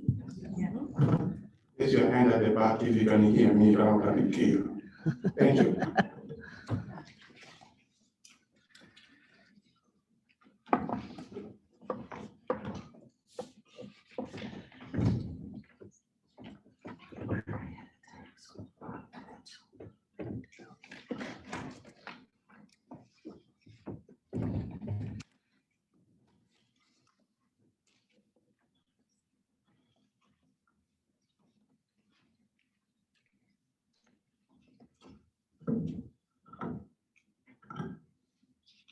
I know we've covered a lot of information from yesterday, and I'm worried we are confusing you more, but I just pray that if you can take notes, do recording, because this is information we want to keep on reviewing as we go by and by.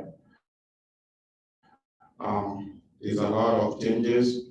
Some of them are minor per se, but we do need to make sure that we put those into our practices, policies, procedures, and our day-to-day running of our communities. So the gist part of this is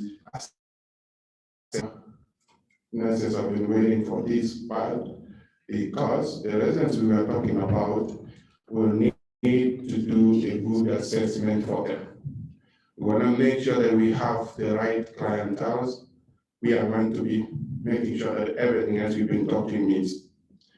So as we've been going through these admission assessments, they did provide us with a uniform assessment tool, which means whatever we've been using, we just had to go back and check to make sure that it covers all the aspects they wanted us to include in our assessment. And for those of you who have been in this field longer, you know that part of the concerns were us not doing a thorough assessment to the residents or tenants we admit. So this is geared towards us covering and making sure that we cover all the areas we need for the resident. We say that they can be assisted living at the ward level or they need to be in memory care.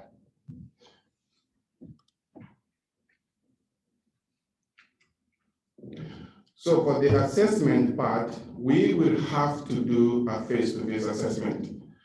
The statutes are very clear that a face-to-face assessment has to be completed. And this has to be done in person. If you have to use electronic methods and as indicated in statutes 144G.70, then that has to be an arranged or prearranged with the client or tenant with the means the client is comfortable with. That's a summary of it. Like you can't just go to Zoom because that's what works for you. It has to be something the client is comfortable with, and both of you are going to have that, what we call it, a comfort zone for both of you to be able to do a thorough assessment. So Does that nursing have to be an RN? It has to be an RN. RN, yes. Thank you for that.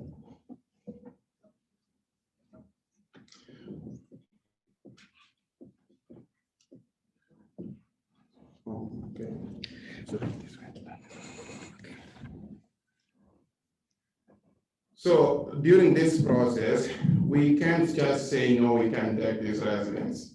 And I think it is much clearer than it is now because we're having situations whereby we don't know why are we saying no. So we have to be able to give reasons or rationales behind us saying that we cannot take you. And I think from nursing perspective, this is good because you are going to give the families the reasons why you feel they can't be there, not that you don't want them in your community. Giving reasons why this has to be documented, and we have to use our CRM product as well. So is everybody familiar with the CRM? Clinical staff might not be, but that's where you document all of the people that have contacted you and all of that. So this is our documentation system for this. And again, it has to be very specific. It can't be, I can't meet your needs. It can't be, your needs are too complex. It has to be, you need a wound check every single shift, and I don't have an RN. And so that's the kind of thing that we're looking at. And also remember, and I know you guys are really good at this, but remember, even though we're starting to look like a nursing home on this presentation, we are assisted living. So if I have something wrong with me that I can normally live at home just fine, right? We had this conversation yesterday, and it may be very appropriate based on other reasons why this person can't live in this community, but a person who's on dialysis, right? And I asked Jerry for some clarification of how would a nurse determine that? Is it that we think it's a really good idea to check your wound every shift because Fistula. you bleed and all sorts of horrible things happen, right? Well, that's because we're a nurse and we're saying, I want to protect you. However, if that person is capable of checking their own wound, there's no reason that you have to check my wound. You need to make sure somebody does, right? It's the fistula, and in that case, they'd have to be able to manage a fistula emergency. But I'm just saying, in this, what the advocates are going to be looking for was it a reasonable denial, right? So if I couldn't check, thank you for clarifying my language, if I couldn't check my fistula, and I didn't have an RN, that would be reasonable. If I can, then what is the reason that you're not allowing me to do it there? Right? So Kenny, what you're proposing is using the CRM as a tracking tool for reason for denial, but you're not getting into the fact of using it as a nursing assessment. No. Yeah. CRM, you want that database in which you're just tracking the reason for denial. But if you should ever be questioned, in January of 2021, you did this, and this person came, there you will have, if you need to produce for someone, our CRM, we did screen this person and it was denied, and this is the reason it was denied.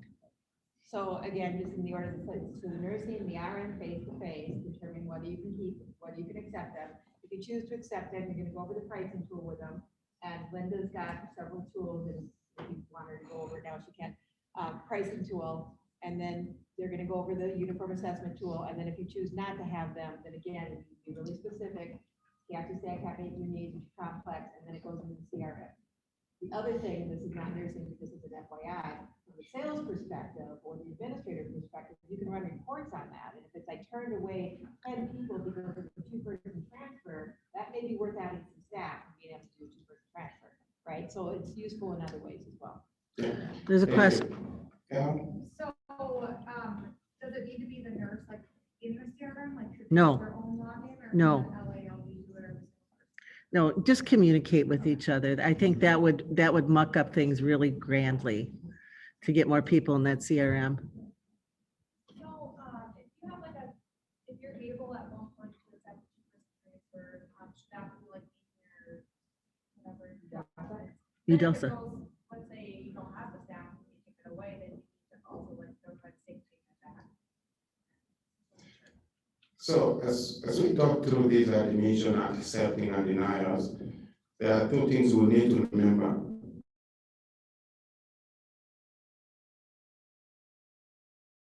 Not to to take care of, what kind of residents.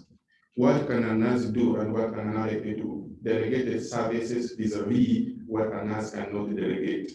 So we might have a back and forth, but always remember, you can have somebody in the building who needs nursing 24 hours if you have a nurse covering that building 24 hours. So buildings are going to be different, so that's why we base it. So we can't have a one size fits all kind of, set kind of requirements for admissions. So for that reason, check with your RNS, send them those clients you feel like, I'm not sure about this, can I have your view about this? Let's share this because I know people might feel like, what do? I really need to, admit this resident, but I feel like I can meet this. Now, if you are able to staff 2 people assist, and now you don't have staffing for those, remember, initially, that was part of your coverage. So then you need to gather modes of covering with staffing, agencies and stuff. So it's going to be an all-round kind of conversations, but nurses, you have to remember, basically it's more of what am I staffing, what am I able to provide, what's my delegated services is vis-a-vis what nurses cannot. Right, and if you have taken individuals in that are 2-person transfers because you've planned for that, you can't say, I don't have the staff, you must leave. You are accountable to take them. So you can't change your, what's it called? UDELSA on a whim because you've taken these people. But you also have to go back to that contingency plan is how are you going to meet it in emergency staffing needs? Then what is your contingency plan stating that you will do? And that's not new. Right. No. This is, none of this is, that we're talking about is new. You'd also have to have a 30-day notice, and that's what your standard nursing practice is, right? Your standard But at any practices given are. time, the RN in charge of these people may say, I can't handle another 2-person transfer, or I can't handle this, and that is still their right, nothing in that. And you don't have to tell you also about that. That's a moment by moment nursing call.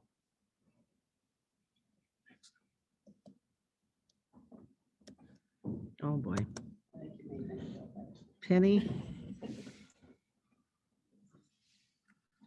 So in your packets, you should have a top thing that says, it's got clinical on the top, and it has the pre-admission assessment tool. So you might want to pull that out as Evans goes through this.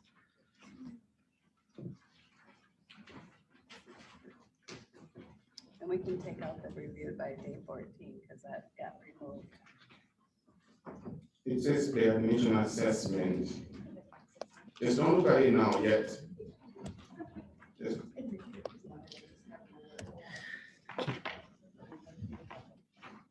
It's the 30-day now, right? Up to 30 days to complete the initial, and then every 9-year change condition. We'll just have to change the slide. I can't change it. okay.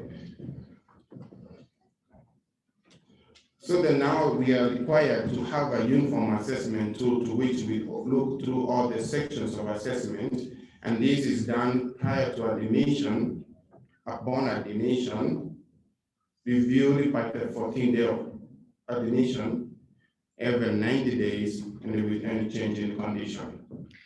And I just want to point out that we do it upon admission, because you'll do it on paper before admission because you can't open them up in senior living. And then you have to do it upon admission to get the service plan to the resident assistants. In care assist. And if you think about it, is you want to make sure that this is the president you want to admit. So the pre-assessment is really important for you to do that initial screening to make sure that this resident meets the criteria. And the review by day 14 was removed. By the state today.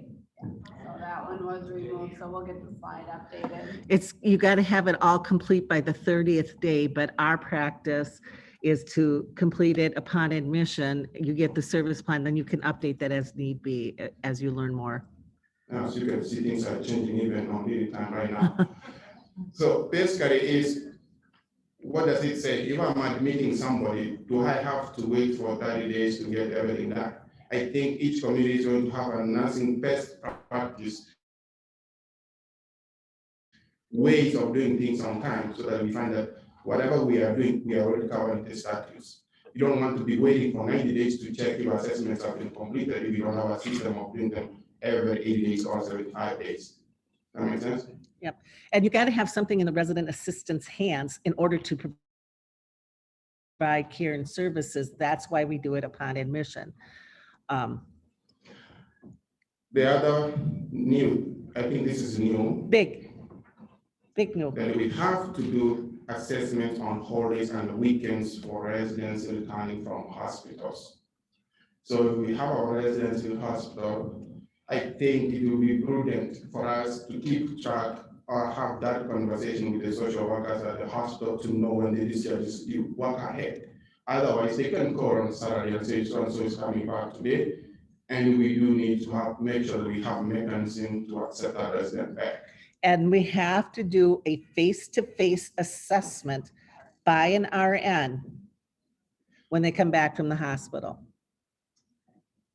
Now, I don't think that sounds strange to you, but think about it this way. You have a resident at the hospital, what you've been hearing, she's been declining. And you are getting worried that you might not be able to meet their needs. So then that's why you have to have that RN assessment when you go to the hospital and say, you know what, I'm not sure if I can meet their needs anymore, or I have to change their care level, they are getting more strong than where they were. So that's why you have to have that assessment prior to admission to make sure that you are putting this resident on the right care level. Make sense? Right. So you all have on-call nurses, right? You have on-call nurses that on holidays and weekends, there's got to be the capacity for that on-call nurse to come in should someone return from the hospital. Cindy, you had a question. So with the 14 days, does that mean that we still do or don't do the 14 days supervisory visit? As of August 1st, you will not do that. It won't even trigger. I'll have that all removed. Okay. That's clarifying. Yeah. Sometimes we struggle with our local hospitals, so I'm just trying to make sure that we get this done correctly. That they try to send somebody back because it's connected to us. But let's go with that two-person transfer, because that frequently happens where that's what's happening, we want to send that person back.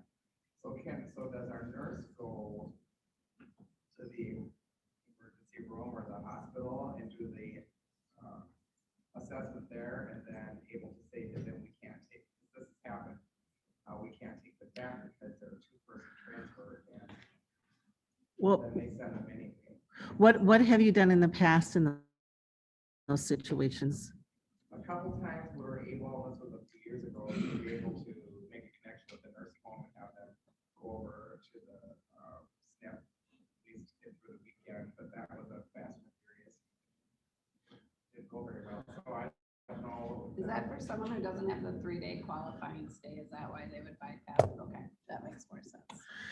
Say that again, Linda, so everybody So, you understands. know, in the hospital, if you have a 3-day, they would probably most likely go to the TCU, but this is for the person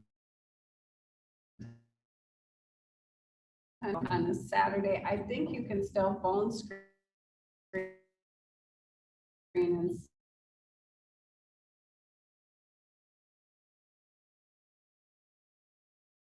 say, I can't let them back upon a nurse screen even, but if they did come back, then you would have to go in and do the face-to-face. Right. But I think we still have the ability to phone screen from home. To the hospital, but we can't phone screen. They came back. Right. Then the nurse has to. Does this Kendra. apply for, and always I feel like on Friday nights where somebody's going into the emergency room for like 3 hours. And then they come back.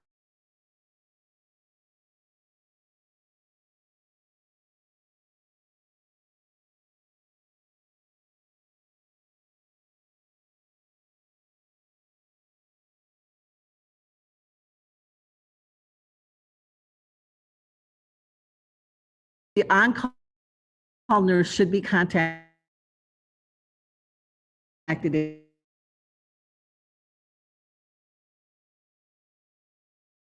Observation care. Well, I don't believe we consider that a discharge. Right. So they're not admitted to the hospital, so they can't be discharged. So it would only be a true inpatient stay in my mind. And I would read it as a discharge. That's what, A read. discharge. Are there paper tools or assessments that we could have? Because I'm thinking, instead of having. Oh, that's what we asked you to pull out, was the paper assessment. Okay. So can that be done by someone at Brighton, one of my nurses, rather than calling Josh in from 25 minutes away? That fully is, staffed? that is a facility-specific decision. Tia? What I was gonna say, his point is people, they Right. won't have access into. Unless you set that up. Linda can set up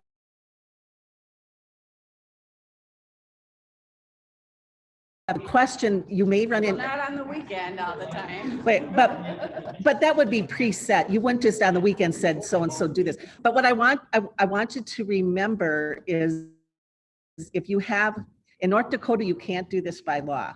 You can't have your skilled staff run over to the assisted living and do something. And if you pull those staff away from your hours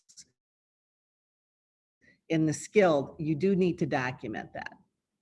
I'm not saying you can't do it, you know what I'm saying, but it has to be. Well, and my concern is, would any nurse in Innsbruck know what they can and cannot have? That's the as question, yeah, a that's- point to be able to do the assessment?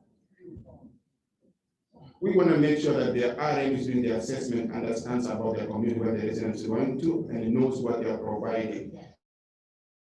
So this might be very tricky for somebody just to do assessment for.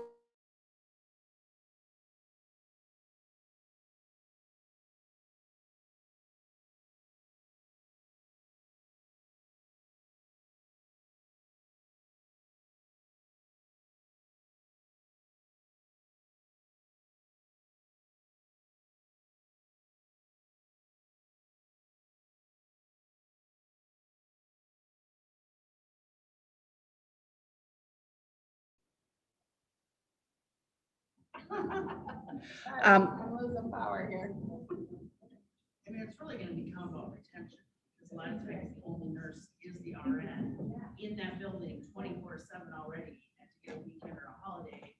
I think there needs to be a bigger plan, and I think every building's gonna have to kind of on another, as you said, prepare that staffing thing, because it's impossible, and I think it's inundated, you have to have that work-life balance. So we have to balance around as we go through this. This is the statutes, this is what's going to affect in August 1st. So we really want to work around this. Now, what we don't want to have is having a DRN or an RN who is on call, and we know that he or she is traveling this weekend. That is not a thing on call. That's holding the phone for us. Thing on call means you should be able to come back to the building when needed to. So some of those are the practices you have to really, define what an on-call means for your staffing, so that we can have that when needed. Again, right now, the conversation is not gonna happen by office, but one of the things that Steve has asked Jerry and I to look at, when I first started working at Benedictine, I asked nurses, and, should we get some level of centralized, because some of you are the only nurse, and so should we do that? Well, at that point in time, all of our records were manual, whatever, and 90% of the nurses said absolutely not. I don't want someone else assessing my patients. Yeah, so I dropped it. However, in that work-life balance, now that we have electronic technology, now that we have some of these other tools, it is a question that we will be coming back and asking you guys. What can we do? Is there a way to make things a little bit simpler for you guys? In regards to that work balance and the fact that we're on call. So that's not gonna solve things by August 1st, but no, we're having those conversations. And I think it's a great option for a lot of things, again, when we're coming to face-to-face thing, let's say it's a centralized person, and I mean, I used to do this with, I think in another company. Problem is, we have face-to-face now as it's requiring, I'm not gonna drive from 3 miles from here in Plymouth. Right. No, but if you're not as I think call as those that we need to look often at, for but then getting a 20 I think the call. buildings need to look at hiring that extra person, and I know the budgets aren't there, but I think that's another step. To say, who else can we have in the mix as an RN on call, Mhm. to be available for those face-to-face or an admission nurse or somebody that can help take some calls or something. Yeah, and so I know that people are sensitive to the rates that all of these regulations, we start looking at the extra time commitment. I know this, at some point, there's going to be a tipping point with what we're able to do with the staff that we have. That cost will end up being passed along to our residents. So we're trying to look at balancing the needs, the regulations, and the right work balance of our teams. And if we can somehow use technology, when they say face-to-face, will that allow us to do a Zoom, will it allow us to use, video or some sort of help assess this resident, especially if you've got someone on the other end helping this? Are there options for us to be able to look at this differently? But the concept of having centralized help is going to help us really look at the residents, and our staff, how do we protect our staff? Because people are getting burnt out, and how do we help all of that? And I think the other thing, and I'm not saying that this will necessarily go away, but how they, like you said, right now, face to face, as I'm standing literally in front of you, will telemedicine work?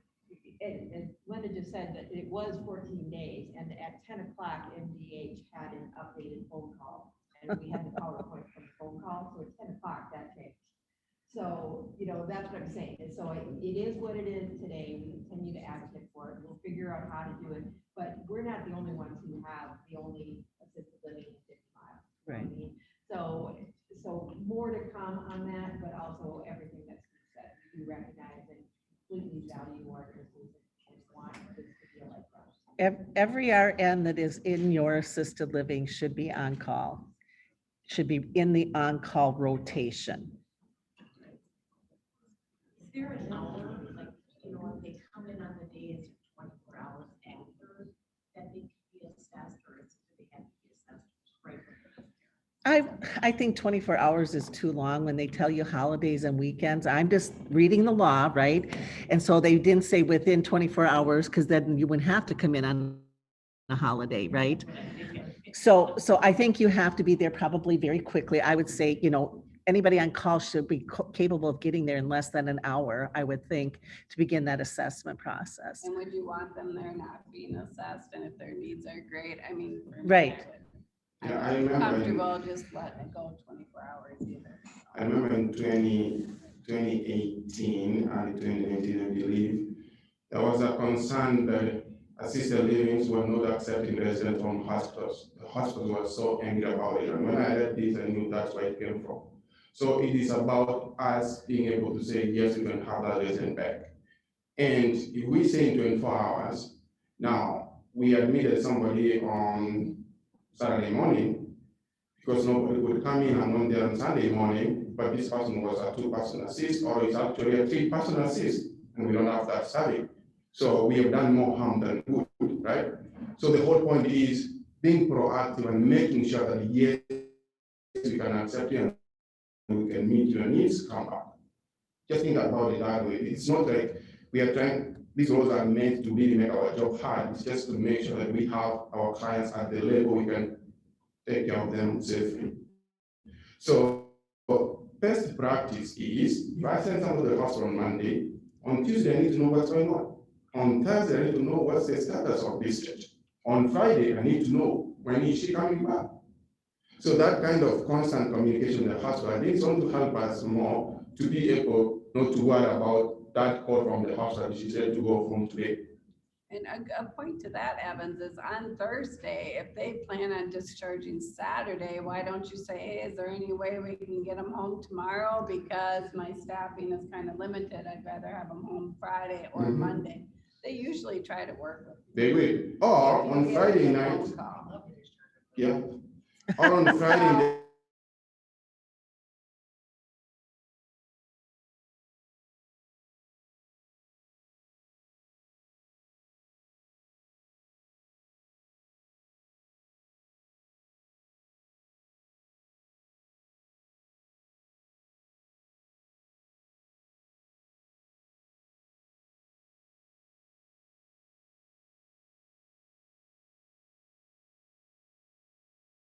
I don't know how many are those, but all those sections have to be covered on your pre-assessment and on your continuous reviews.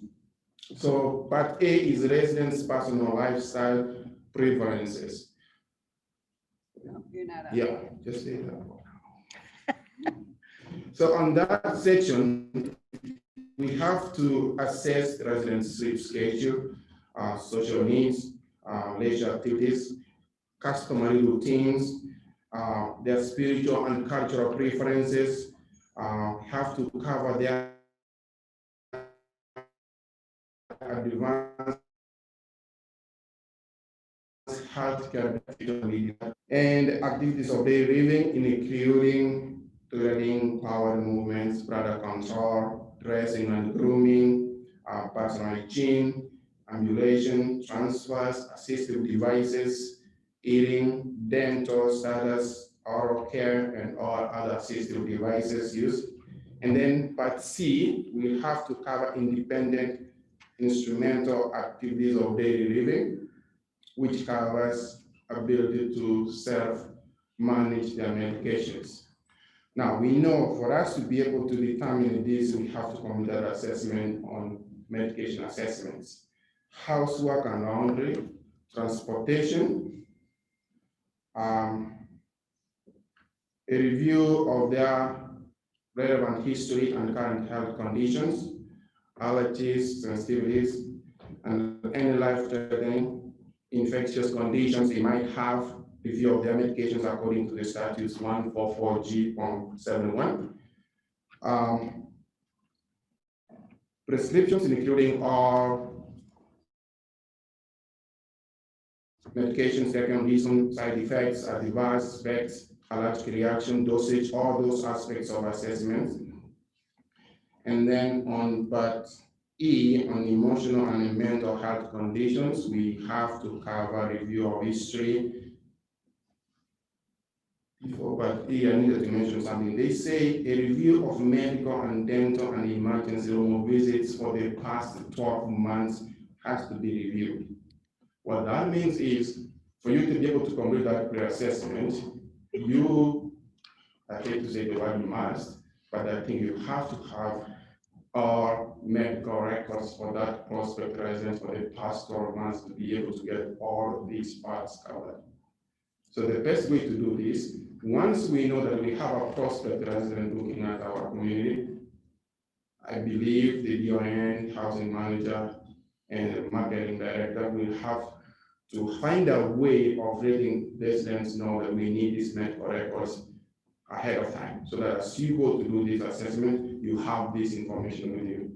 Sometimes medical records can take longer, so it's always good to have this conversation as soon as, even if this resident will not come into our place, we want to make sure that we have the information we need so that we don't delay the admission process. Right.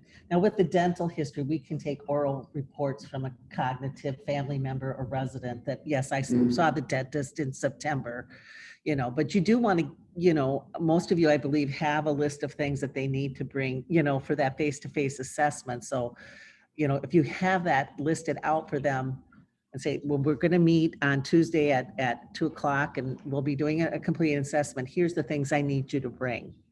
You guys have that? You have that process in place of getting medical records for the past 12 months. Of the statute says past 12 months. So I guess if you have a complaint survey in your building, they may ask medical records for the past 12 months to see if we covered everything we're supposed to cover for this specific resident. So those records will need to be uploaded and be kept.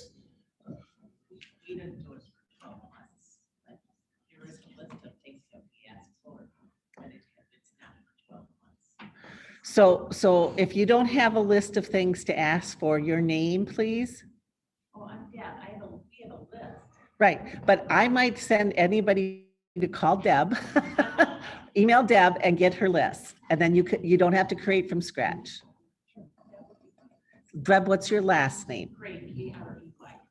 Okay. And as time goes, we are trying to create something universal for everybody to use, so stay tuned. The next part is emotional and the mental health condition, which includes review of history of all diagnoses, of mood disorders, including depression, anxieties, bipolar disorders, behavioral disorders, any symptoms of mental health conditions, and effective medication treatment and non-medication interventions for these residents. Cognition, part F, we have to review the neurocognitive evaluations, diagnosis, and current memory, orientation, confusion, and decision-making status update for this resident. Part G, we have to cover communication and sensory capabilities, including hearing, vision, speech, any assistive communication and devices used, including hearing aids. The ability to understand and be understood has to be assessed.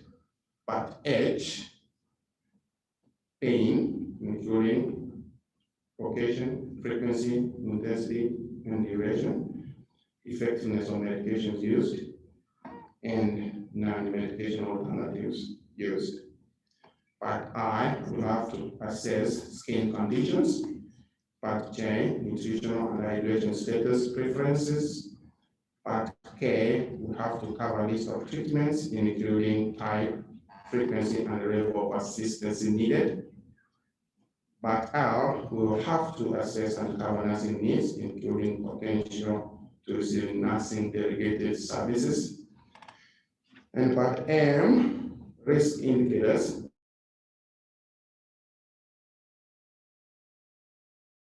Falls, history of falls, emergency evacuation, complex medication regimen, risk of dehydration, risk of emotional and psychological distress, and successful prior placements. We have to find out about that.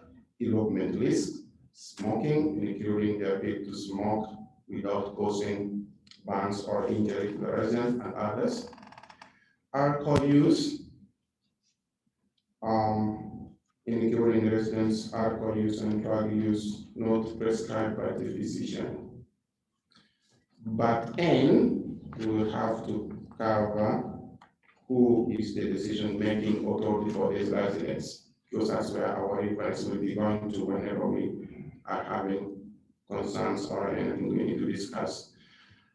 Presence of Advanced Healthcare Directive, again, you can have this as part of the requirements for admission, so you have that beforehand. And lastly, the need for a follow-up referrals for additional medical or cognitive care by healthcare professions. So we have to make sure that we handle that. As we were looking through this, we came up with this clinical pre-admission. Covers all the parts we talked about. And so if you use this form, you've comfortably covered what's needed. Now, when we talk about additional referrals, it means if I have a resident moving to my place and I know I'm going to be providing medications or other treatments, I think the best way to cover what needs to be referred to other healthcare professionals is to have a physician order signed so that you have what's current to these residents. So have a process of getting that so that you cover everything. You might be asking for these 12 months medical records, and guess what you get? You get a Bible. You're supposed to review all those. Now, it's good. We have to find a way of working ahead of that, but also make sure that you have them send you physician orders on what's going on with these residents. It works best if the resident's coming from a nursing home or is coming from a hospital. But if they're coming from they were living independently, then we need to go back to the clinic and pull all this data so we can review before assessments. Neil. I would be interested in if Evans and Jerry would be aligned with my thinking, which is related to an experience I actually had recently with one of our Benedict living communities, and that the unfortunate matter was a new resident was welcomed in, and the orders came not from the primary care physician, but rather the specialist. And so you had a gap in that there was really no primary care physician, or that individual was not willing to accept responsibility in the AL because they hadn't been seen in whatever period of time that clinic required to keep them as their physician. And so you have this gap in care, and then enter Dr. Budensi. And certainly, you know what probably happens there. You have someone that has no clue about this individual. The specialist is not wanting to do primary care in the AL. And so this individual, to make sure we're not missing and we're doing what's necessary to support and comfort and diagnose and assess, they end up in the ER very swiftly after they get admitted or welcomed into the AL. So I would just be interested, and that's a scenario that I don't know how common that is, but it has happened. And I think we need to look at that and be intentional about making sure we have a primary care clinic physician, not a specialist, perhaps providing the order. I think for those I work with, I've sent them before a list of what needs to be done before assessment, and I say that medical records and physician orders from the primary provider. The word primary is underscored. I think what Dr. B is sharing with us is a classic example of how things can go south if we don't get all the needed information for this particular client. Well, I think what happens a lot is on our initial, we're not going to manage meds, and then all of a sudden the day they move in is, oh, now I want you to manage meds. And like you're struggling quickly to find the med list and get all that on because it's a change that day. And you have the right to say, well, I can't manage meds until I get this information. And then when you're comfortable managing meds, then we can take over the meds. I just feel like sometimes we rush into accepting the med management too soon without the proper information. Right. I think And we it also happens had a big- lot. We also had a big span there where people didn't go to the clinic because they were taking people to see. So a lot of them Right. hadn't been there for 5 or 6 months, and now they just haven't been seen recently because of all the. And maybe we can get them with the on-site team and they're gonna come Monday and then we can And manage meds after They were they're always here seen. for a week, but yeah, Because that's our it is a liability. challenge. And I do think it happens a lot. We have a question back there from some lady. So if you have signed orders from the discharge hospitals, Yeah. you know, because the hospital's trying to discharge the residents as quickly as possible too. We're supposed to limit admitting that resident until we get orders from the primary doctor. That doesn't make sense to me. You would, part of that assessment, part of the assessment you would do when they come back is a verification of the medications they have, and then if it's different, you have to contact the primary for. And I think, right? There's so many scenarios, yes, but. Maybe what she's sharing with us is somebody coming from the hospital. You have somebody, a prospect who is in the hospital. That doesn't happen in a day, it takes a while. That's why I'm trying to encourage the DONs to work with the marketing ahead of time, because we do need to have those medical records to be able to do that comprehensive assessment using this uniform tool. And they need, if for some reason they can now return home, they've been independently at home, and now they need like a respite card to return from the hospital. We're seeing it. So there are two scenarios there. One, if they don't meet the 3-day admission in the hospital to go to TCU,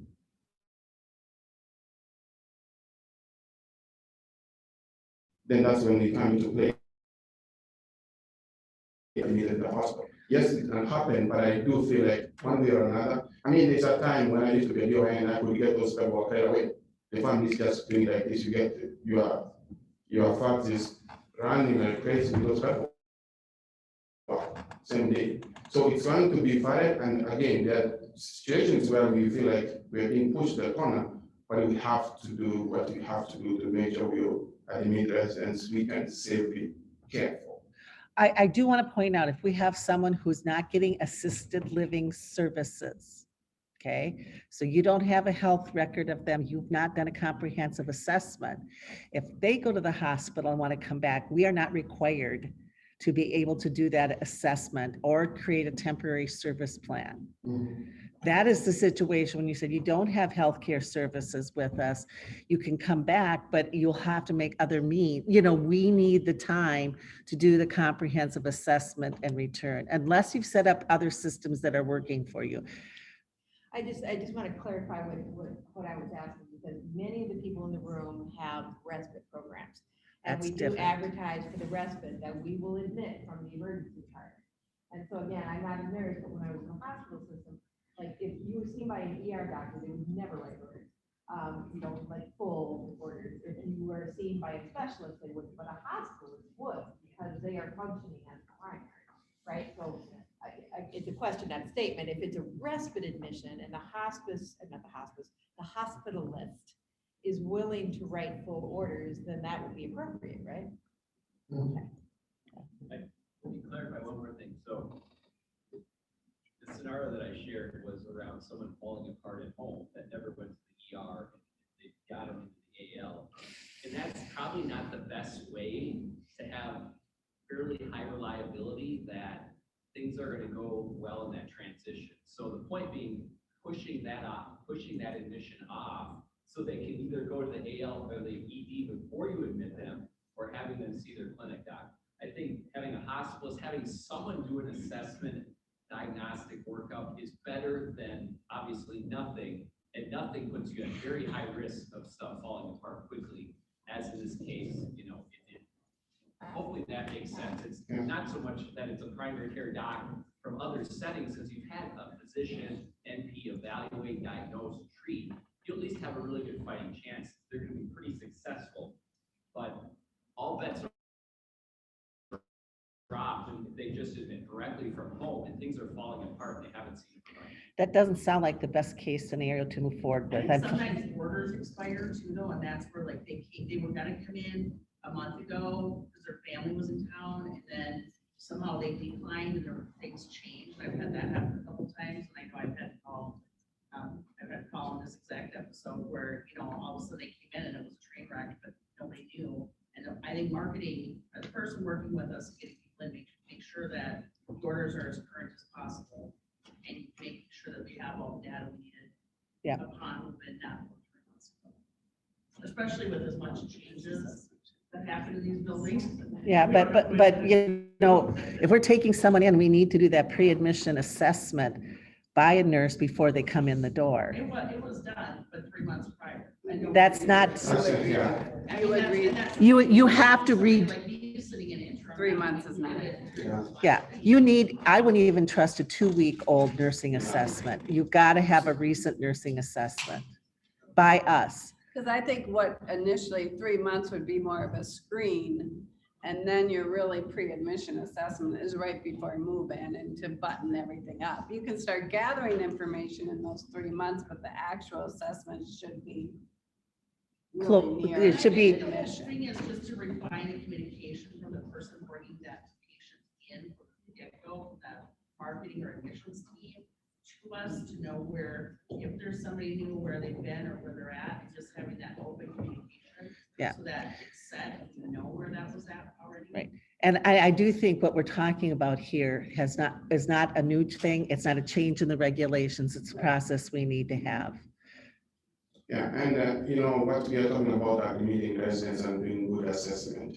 I mean, anybody here will want to make sure that you admit a resident you will be able to keep. You don't want to admit a resident. Next week you're scratching your head like, what did we do? What did we miss? So the whole point here is just to make sure we're doing that comprehensive or intensive assessment to be able to say, yes, this resident we can safely care for her or him. Let's go ahead with the admission process. Now, Ben will talk about this later. It's going to be harder to discharge these patients if we need a short job in admitting them. It's going to be hard. It's a whole process. And now think about starting hours. Think about your RN time. I mean, you feel like things are going to be more harder for you to get residents out of the building. You really did not do a good job in doing the assessment. So when I was reading through this, I just feel like it's going to define us more clearly. And when I know that I'm coming to this community, in memory community, I'm able to be safely taken care of.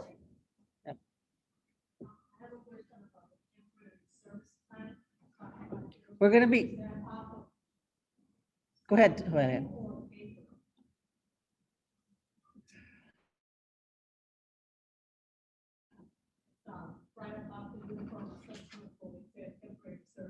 We're talking about temporary service plans later, but if you have a temporary service plan and you put it on paper, how is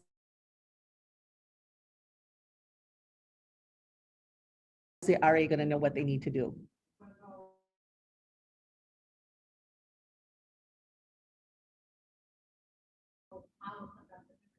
Be used rarely.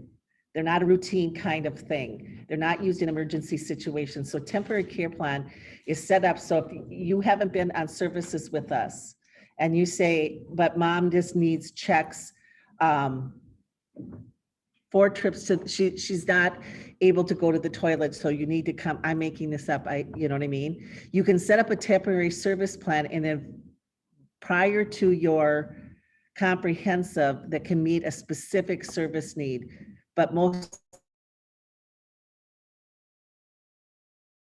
of the time you don't want to get into that situation. To do it in C so, and we can talk about that when we get to that Yeah. section. I can do a temporary service plan through the scheduler with certain things, like if I just wanted to do safety checks or whatever, and I haven't done my whole evaluation. And then Monday I can come in and do my whole evaluation and take those off. And remember,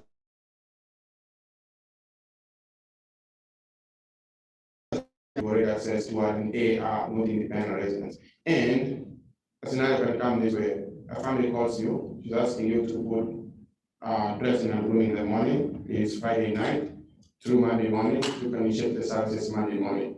You can start that service on Saturday morning. That's what we call temporary service plan. They are already effective because they are already open to our home care services. So schedule somebody to go there and help them Saturday morning, Sunday morning, Monday you are there, do the assessment, and now open up whole service plan. I think that's my understanding of a temporary service plan.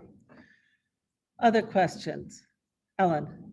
Go back to the question about the primary physician and either readmissions from the hospital, TCU, Gary Psych, or admissions from any of those.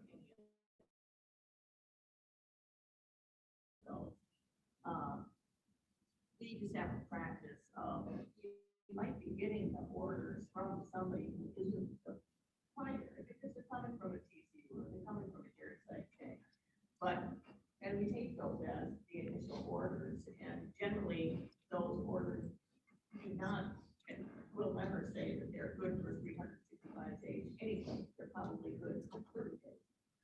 So we immediately, within that first couple of days that they've returned, we turn around and run that physician's report, send it off to the primary, hereby notifying the primary that we have your client, here, but also getting those orders then signed by the primary.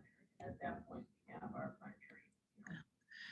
Just have to ask them what their routine meds are, have them bring their meds in with them, that, and that whole thing. I do want to point out that when you look at this uniform assessment tool, if you've worked in skilled, it looks a lot like the minimum data set, right? The minimum things you have to assess upon. Yesterday, Penny was saying they're going to do a report card. I think they're going to start pulling data for asking us to send data on these things in the future. Now that's in the future.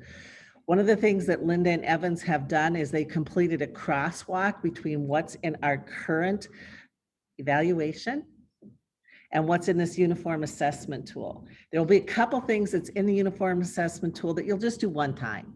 I mean, we're not going to ask them for their, history of smoking every 3 months. You know what I mean? But the majority of these items are already, guess what, Linda, on our current evaluations. Or in a form. Right, and in a form, we may have to, the forms are part of the evaluation. So, we're ready. It's just that pre-admission, that holiday and weekends.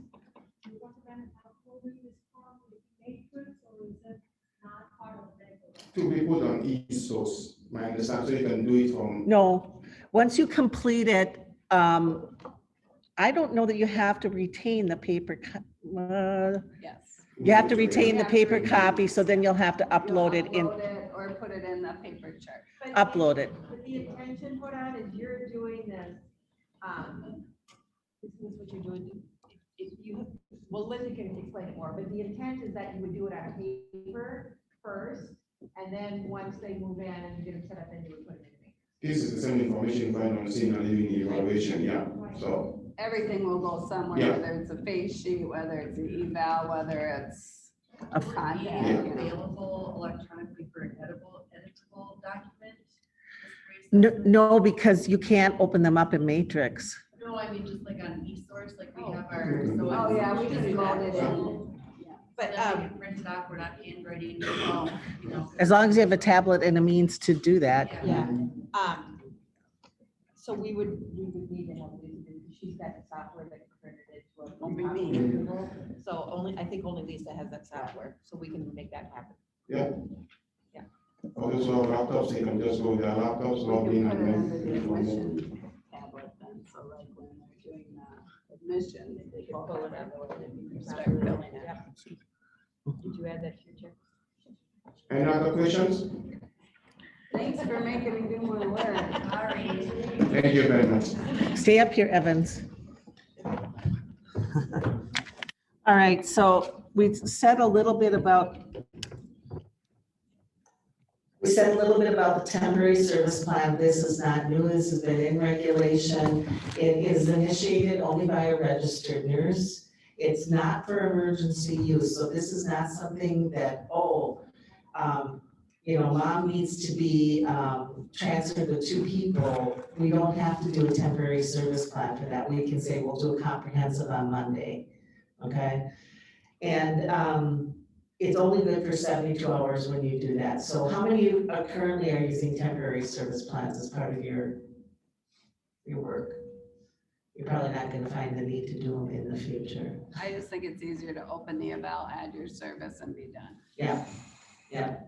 So the clinical services, this really has not changed with your service plan. As we said earlier, the big win is there was question whether you guys were gonna have to complete a new service plan and everybody with this uniform assessment tool item, you know what I mean? No. So keep doing what you're doing now. Linda's working on the matrix tools that will be available on October or August 1st that will be totally compliant. And then you will complete new service plans with that new tool. Makes sense? Okay, you will need to print, however, for those meetings where we're gonna go through the contract, through the resident rights, through when we're meeting with those persons to introduce them to the new assisted living, you will have to print out those temporary service plans. Your service plans. And my understanding is those service plans can be a lot of pages, right, Linda? So you may wanna make sure you have sufficient. Back would be nice. Back to back would be nice. Does it print back to back? Some printers will. Something, you find the printer that prints back to back. Okay, and we're gonna talk, so there's really not much new with that service plan. We've been doing this always, it just continues. There's a missing resident plan and a discharge summary. Evans and I have spent about 20 hours redoing all of the policies and procedures in the clinical area for you. Now, originally thought we were going to lose our housing with our home care license. So our thought was when we were working is that we're going to get rid of them and now we have the new AL. Because we're retaining those licensures, there may be a time when we need those old policies. So now we are going to have to renumber everything. But we will get it done well ahead of time. One of the sessions we have coming forward is going to be to orient you to these new policies. And where they're going to be located at eSource, how you find them, all the things that you need in there. And included in those policies will be dementia care policies around psychotropic medications, behavior management, and those kinds of things. All right, so let's go to the next slide. Just a reminder, Jared, we do have 2 active comprehensive home care licenses. Right, Yeah. right, so they'll still be available for those. And the discharge summary will update because it's a form right now Yeah. in senior living. So Okay, the discharge form will update, there's a new policy, and there'll be a new form and matrix available to you. So, can you hear me? Yeah. So on the discharge summary, how many of you do discharge summary? How many of you have a process when you're discharging somebody, you can show this is what we did? So now with the new legs, we have to have 5 parts we have to cover for discharge. Part 1, we have to provide a summary of all diagnosis and assessments for this resident, including treatments. We have also to provide a final reconciliation of pre-discharge medications with the resident's discharge, including all over-the-counter medications. We also have to provide a post-discharge care plan that is developed with the resident and with the resident's consent. And finally, we have to provide the post-discharge care plan, which must indicate where the resident plans to reside and arrangements that have been made for the resident's follow-up. So those 5 parts have to be clearly identified, and I am guessing residents are going to get a packet when they go, and then we will have copies for us for our reference, and we will have documentation in our health records to cover all those aspects. So it was happening, but it was not kind of like articulated in writing.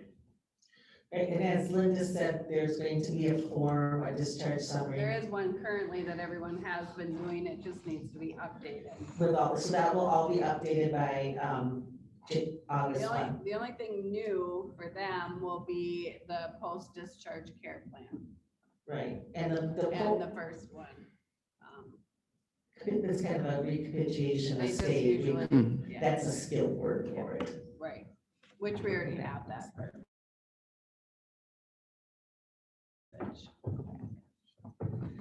Okay, it should be in line. Service. Resident.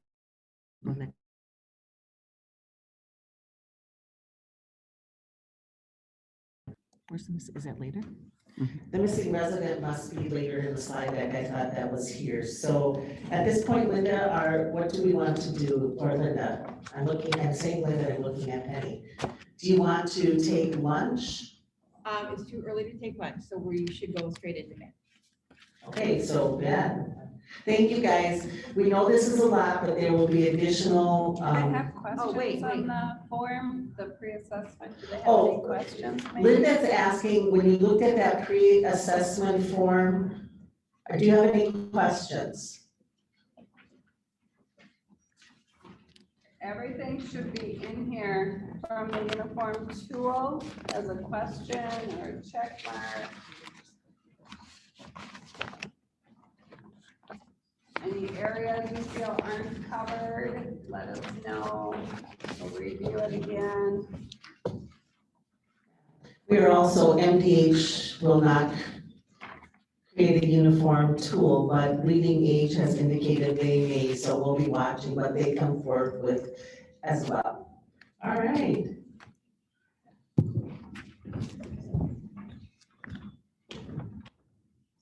Should have gone right into this resident, but that's okay, because we've been.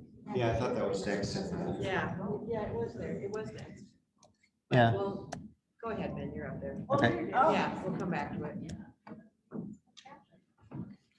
Yeah, you got me all confused there for a second, but that's easy too, I get confused very easily. All right. My notes up here.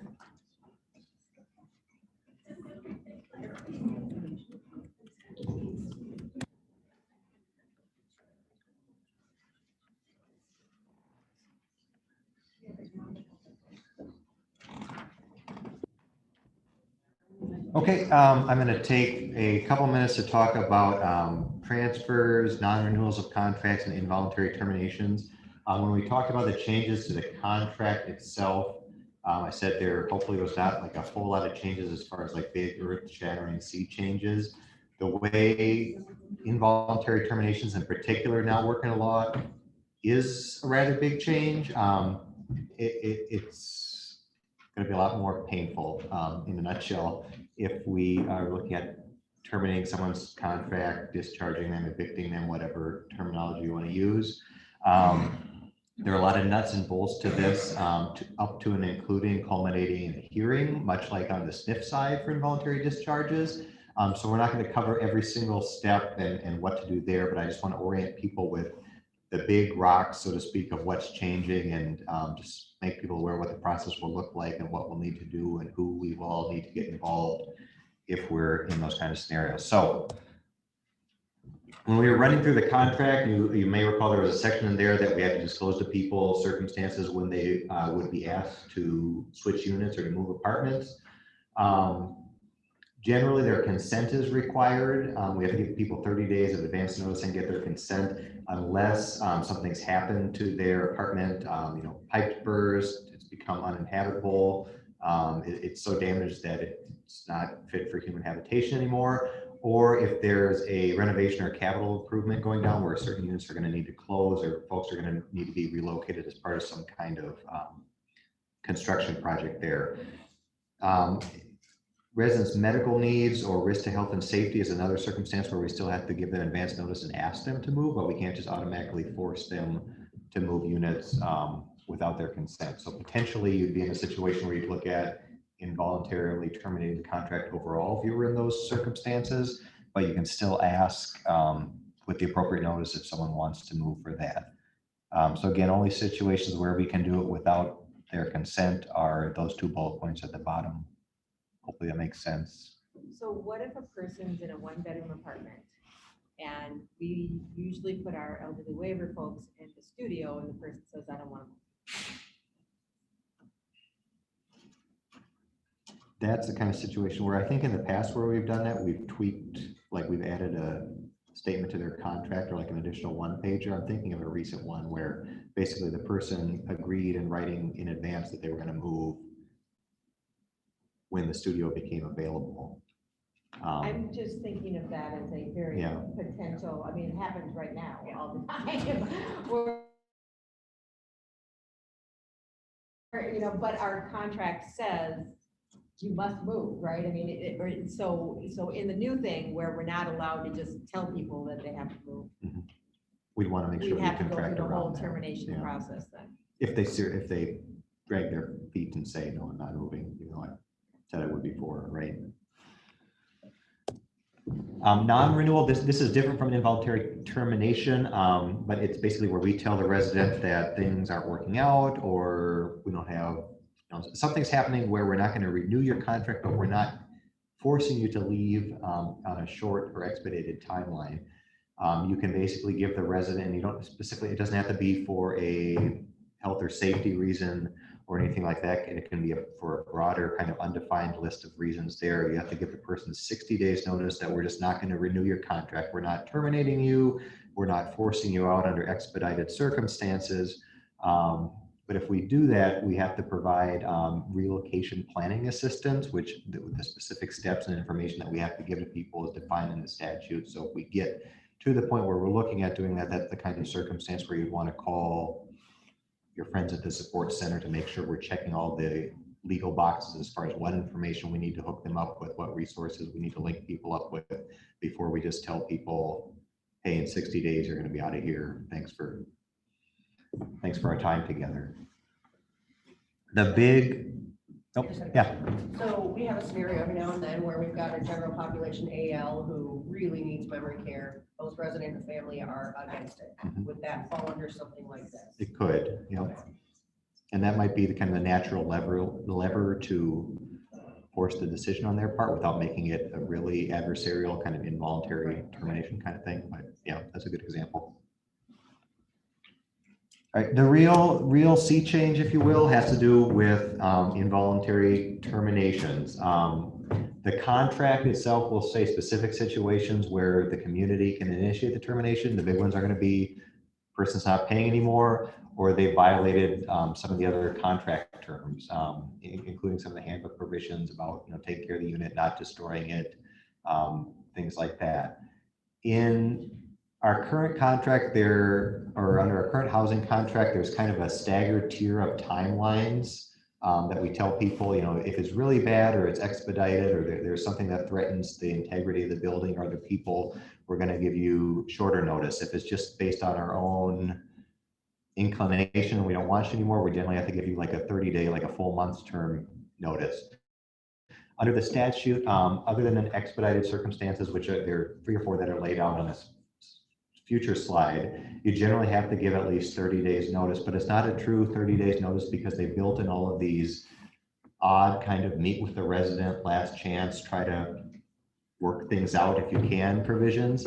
So there's something called a pre-termination meeting that you have to at least attempt to hold with the resident and their representative before you can actually give them the 30-day notice. The meeting has to, you have to give them 7 days notice before you were to issue the 30-day notice and try and hold the meeting in there. If they refuse or their representative refuses to participate in the meeting, we just have to annotate that we tried and that they refused to do it. So the mere fact that we can't ever meet because they're dodging us or they just are not communicative people, that doesn't prevent us from terminating someone's agreement, but we have to at least try and we have to have documentation that we tried. So we have to give them a written notice of the meeting. But not the statute itself, but the administrative rules, the things that the administrative judge that Jerry's referred to a couple of times talking about, added this additional requirement where you have to give 5 days advance written notice of the 7-day meeting. So when you're thinking timelines, it's not truly just 30 days and you're out of there. It's really, 30 days plus 7 for the meeting, plus 5 days notice of the meeting. So timelines are expanding a lot. That's one big takeaway here. And this notion of we need to try and do one last ditch effort to work things out. And at that pre-termination meeting, the statute will list things that you have to try to discuss with the resident or the representative, topics that you're supposed to discuss, whether it's for clinical or care related reasons that you're terminating, whether it's for behavioral reasons, et cetera. So it's not, for better, for worse, maybe for worse, not quite as simple as just giving someone the kind of standard 30-day notice and saying that. So just be aware that this is a lot more formalized. And before you go forward, just because we do have some time, this was one that we didn't think we had time to cover. I do want to get a little more in depth in this, and I want to talk about scenarios. I don't want to put you on the spot, Ben. oh yeah, But I don't have a scenario, but we can. This is huge, right? Right now, as I've worked with many of you, it's I can no longer meet your needs, therefore you are no longer in healthcare. That is our standard line. That is our standard process. Often, they're all very appropriate continuation of services, but often we use that because we struggle with the fact that I can't get any staff to take care of you because you're new, or whatever, or you're bothering other residents because you won't deal with your comments, whatever, right? And so everything about what we did in the past and how we politically, politely handled it is gone. We can't do any of that anymore. And this process is very time consuming. So we have to tell them exactly why we can't take care of it anymore. And we have to try to mitigate it before that reality happens, okay? So if you've got a person who is mean as can be, and very mean to staff, and very rude, you're gonna have to say, what did I do to try to understand why that person's mean? What is their underlying issue? Are they afraid? Are they anxious? Do they need a puppy? I mean, literally. I mean, like, what is their issue? And what did I do to address the issue? Other than just having a conversation saying, stop eating, you know what I mean?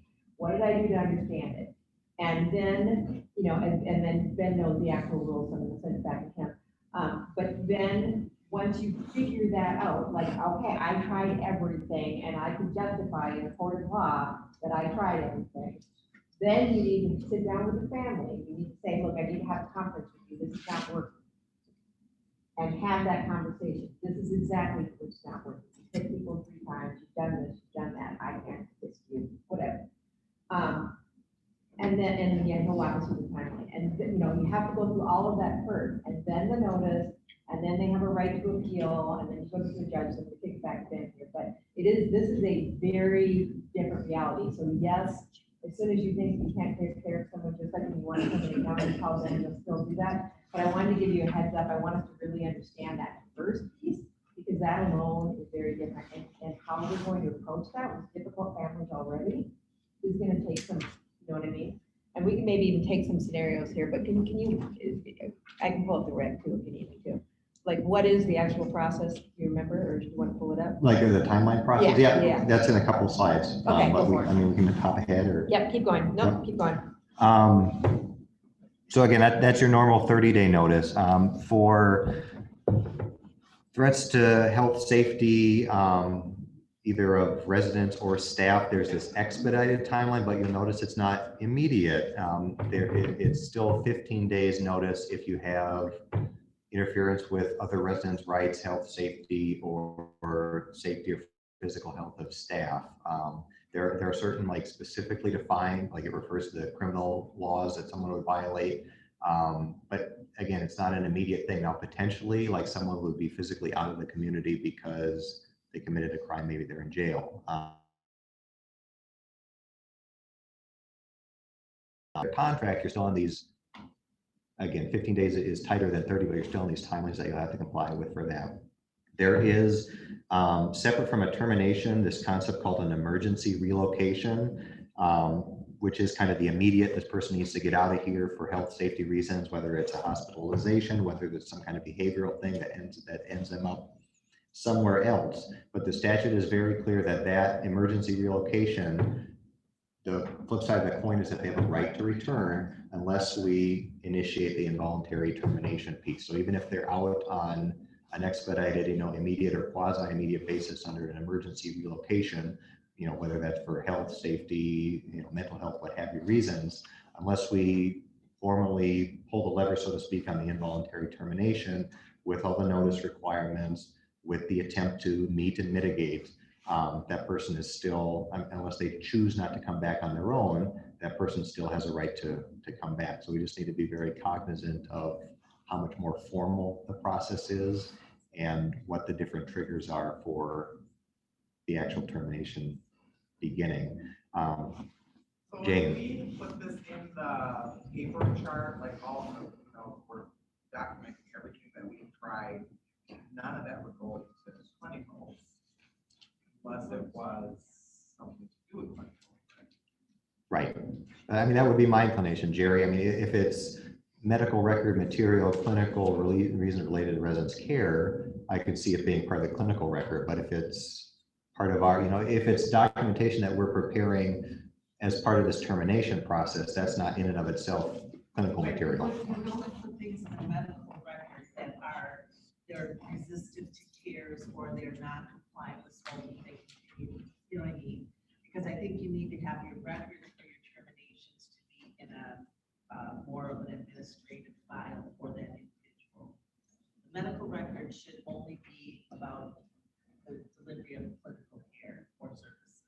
So what about a scenario, because this one actually happened, where we had a lady who was refusing to allow us to help her with incontinence, and she was incontinent with bowel line bladder, and then she would go down to the dining room, and it was very disruptive. Is that clinical or is that not?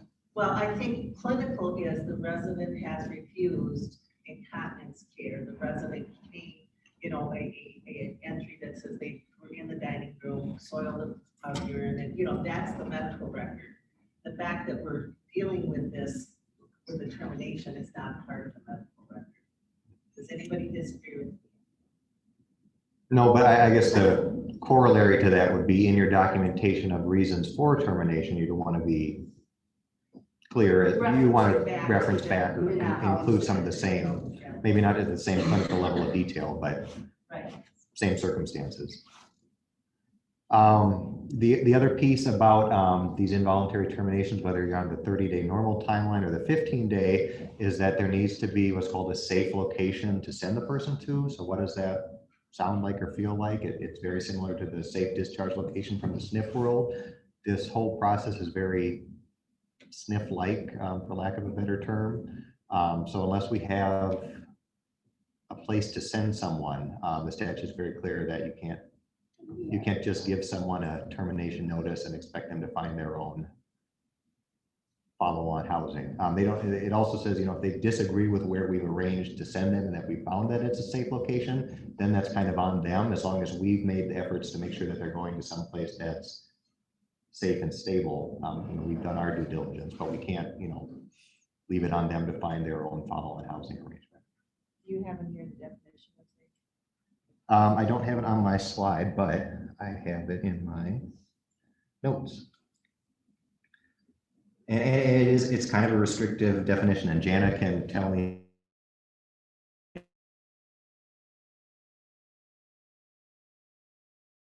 it's something that they wrote in the AL statute, but a safe location is defined as not a private home where the occupant is unwilling or unable to care for the resident, not a homeless shelter, and not a hotel or motel.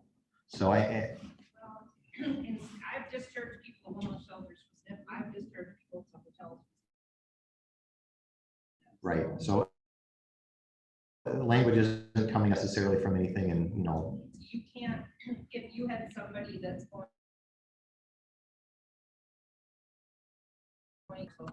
okay, that's not a safe location. Or if they have, can't get up the steps, you can't discharge them there unless there's a ramp early enough to get in. It sounds like the carryover from SNF. I'm surprised on housing that they're saying that you can't discharge to a hotel or a homeless shelter. that would be an additional, Specifically yeah. called out. It just Yeah, has to be a or safe a setting. home where the person's unwilling. So it's like, if you won't pay the bill, then mom's your problem. And the ombudsman will be all over it if you don't list a realistic, safe discharge location. And that doesn't mean, like in the snippet, they're always like, well, how do I know that, I say they're gonna go to ABC SNF, that's where I'm gonna discharge them to now, but in 30 days, I don't know if they're gonna have an opening. You just have to put on there where you confirm that right now they can take them, and then that place can change within the 30 days, but you have to be working the plan the whole time. And you can extend it, but prefer not to. So one thing I just want to make sure you all know, you're running into this situation, you're getting concerned, right? Who are you gonna call? You call Penny, and Penny will help you, get you started, get you going. We do this all the time. If needed, Ben will be called in, Dana will be called in. You're not in this alone. You're never gonna want to do one of these by yourself. If you know how to do it, you can certainly go ahead, but you have resources. Yeah, we like it if you contact us, just so we know, so that you're not calling us on day 29 for help. Yeah, and much like for our current housing terminations, we've got resources, we've got templates that we usually help folks put through. We'll talk you through the process. So please don't be shy about picking up the phone. That's And what we're here as for. Jerry said, as I introduced myself, I am your support, so, for housing. So I will likely bring in other experts, but it's a one-stop shop, and then that way I pull it. So. This slide says of other residents or of staff. What if they're doing harm to themselves or not following a recommendation that could potentially harm themselves in the future? We had a woman with an electric wheelchair that got stuck all the time. And we'd have to drive around and pick her up all I the know, time. my lovely friend. Again, I'll let the lawyer answer, but the one thing that we gotta remember is that it's different in assisted living, than it is in SNF, is in a SNF, we are responsible to do for and assure that they get what they need. In assisted living, this piece has not changed. We are responsible to do only what they tell us to do, and only what they agree to do, and they have a right to make that decision. So that was one of our issues with, our friend, is that she has a right to make that decision.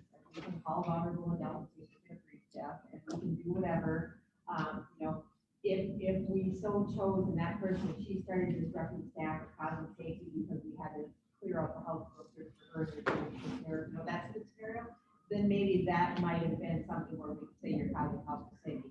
But if she chooses to go out on the scooter in the middle of December when it's snow, when there's having a snow cloud, she has a right to do that.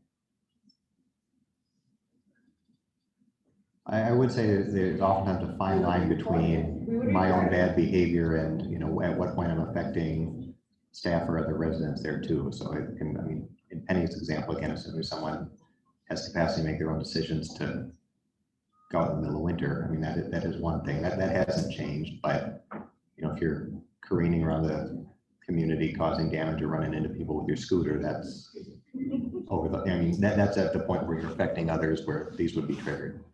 But again, self-harm is a reportable. Can I hit you with another, we'll call it a hypothetical, I guess? Yep, scenarios.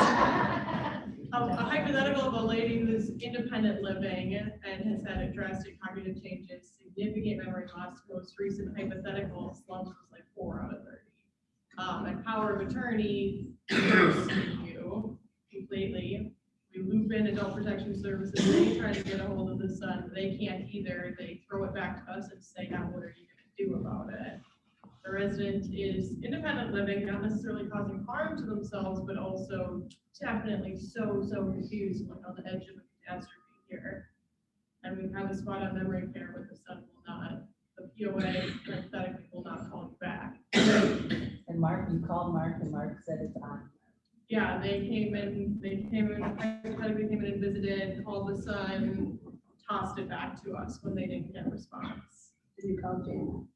No, well, I know, I'm here like, okay, well, today I'll send the email, but we're all here, so hypothetically, what would you do? Yeah, I would call Janet, but Janet, what would you, hypothetically, what would you do? the emergency guardianship type scenario, I mean, there's a, little bit of it, call Merkel, what happened? She left like oven mitts on a lit oven, and she's put tinfoil in a microwave, and she's done all sorts of stuff where it's just like something horrible is going to happen, and just happen. The most recent Mark report, it was 2 in the same day, was allegations against another resident that were clearly not true. You know, we did the investigation as anyone would, and then that same day we filed a Mark report against the power of attorney for neglecting us being able to provide care for her. They don't want to pay for memory care services. They say she's fine, she's You fine. mean the things she's doing? Yeah. Do you ever consider sending her to ER during this? Well, she's been out with them, I don't know what times, and she'll come back. Hold on. Janet, hold on, we can't hear Janet, what are you saying, Janet? Oh, Katie said it. It's like the last couple of times, the son has said, oh, we'll get it. But I think these scenarios are good because we need to walk through what does this look like, right? So Jana, what would you do? Well, I mean, if you're refusing and, you know, not understanding that she needs memory care, I would have the conversation about unplugging the stove and taking the microwave out. I mean, have that conversation to see if they can agree to that. Well, that all was thankfully done prior to him ghosting us. But now, you know, as we try to prepare hypothetically the same discharge location or something like that, how can we do that without any participation from the POA? When it independent living, why is there a power of attorney? Well, she has an assigned power of attorney, phone 4, so I would feel right. Oh, let's do falls on independent living, though, this person must be having services if you're Doing doing that. outpatient therapy services, good question, yes. You don't, we don't Healthcare power usually do that attorney and have or those the records. financial power. yeah. Oh, But she has not been, I think I know she's not been. She has not been. Yeah, I mean, it's violating the lease rules, they're not safe, you know, I mean, they're putting everybody at danger, because they're gonna burn the building down. right. So that would be. Yeah, I mean, I guess that's what I would say. I mean, this woman, if it's who I think would, did she have coffee in a paper bag, in a plastic bag as well? I think so. I've seen Yeah. it. She has not been declared incompetent by the court. Right. So she still can make her own decision and she still can remove on her own. So you can try that. And then again, if she is posing risk of health and safety by potentially starting her house on fire or whatever, then it would fit under here, right, Ben? Yep, I So we agree. could forego the power of attorney and have her sign to agree with She's not been everything. declared incompetent. Well, that way, and like you said, as far as, you know, doing a mark report against the power of attorney, they're not, clearly not protecting her. So then I would vote her, yeah. Okay, and that would be fine, even knowing that the cognition is that low. Well, and or the ombudsman too. Yeah. Well, and Janet, wouldn't they also potentially file for a conservator? in independent living. Yeah, good point. I Well, but mean, now, okay, guys, so she's independent living, but she's in an assisted living. Not on services. Right. she's not on services. So really, you gotta get the- with everything you're doing for an independent living person, are you getting paid for any of this of what you're doing? Right, exactly. Yeah. I mean, I think that they're not on services, so if they're, health and safety of other residents and themselves are at risk, you terminate the lease. And do it before August 1st.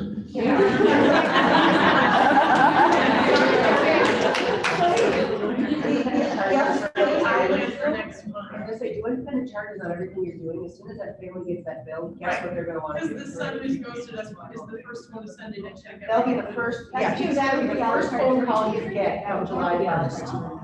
The other thing I would try alternatively is you try to phone this individual and he doesn't respond. Then I would send a letter, I need to send a certified letter about the consent. Well, and adult Yeah. protection services did that too. They sent the letter in. So I think we have some ideas for that one. I would like, we're gonna have lunch in just a couple minutes, but I think this determination is huge. And I think he still has some other slides, but can anybody give me another scenario in which you use the terms, we can no longer.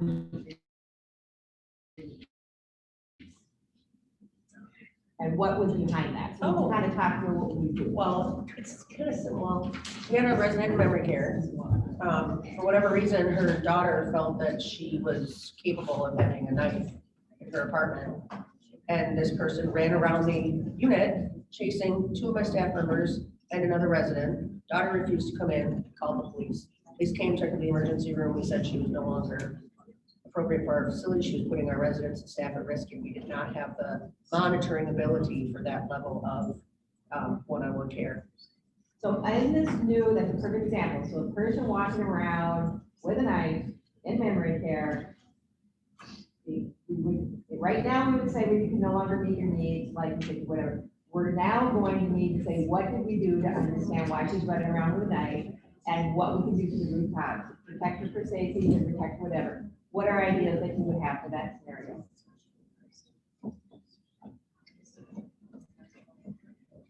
And the crickets. Right? So remove knives, limit the finger knives. Understand what is her delusion? And is there some sort of, is it a certain time that she starts freaking out? A certain time of day? Is there a way we can reduce her anxiety so she doesn't think the world is killing her? You know what I mean? Those are the sorts of things that they're gonna be looking for, other than she was running around with a knife. Like why? What was happening? Was there a pattern of this behavior? You know what I'm saying? So that's the kind of things that I think you just need to look at. So you wanna finish up here? Yep. And the other big difference here is that not only do we have these expanded timelines where we have to give people notice and everything here, but a resident can still say, I disagree with that. I want to appeal my termination, much like a SNF resident can appeal their involuntary discharge. So after they receive the notice, they still have 30 days to decide whether they want to appeal. Again, kind of parallel to SNF system. If they do choose to appeal, there has to be a hearing scheduled. It's supposed to happen on an expedited basis and then get a decision within 14 days. I think Leading Age has said, expect those timelines to perhaps be elastic. But again, as we talked about the robustness of our documentation, both on the process side of termination, everything we've done to meet with and try and mitigate there. And if you have, clinical or behavioral reasons that underlie that, these appeals get into kind of the detail. I mean, there's an administrative law judge that reviews these. That's where the crossing all of our T's and making sure we have everything documented both on our process and if relevant on the clinical side really becomes necessary because we basically have to prove our case because we're the ones seeking the discharge. We have to say, this is why we think we're right. The resident just has to say, I disagree with this, I don't want to move out. They don't have to affirmatively prove why they're still appropriate to be there. We have to say, these are the steps we've taken. This is why we think this person is a risk to others, to staff. This is why we think that they have violated the lease. If it's a billing issue, if it's just non-payment, we just want to make sure that our documentation as for how long they haven't been paying, what's their balance, et cetera, is clear as well. I mean, you can appeal for any reason that we would seek to terminate for someone. So if they, even if they owe us $50,000 and it's very clear that they should be out of there, they could still use this appeal process to, you know, in that circumstance, you think it'd be fairly clear cut for administrative law judge, but just be aware the timeline is way expanded. The pain, for lack of a better term, of having to go through this process is going to be more robust than it has been in housing.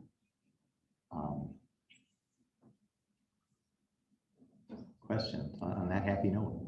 And are we training the CEO on some of this?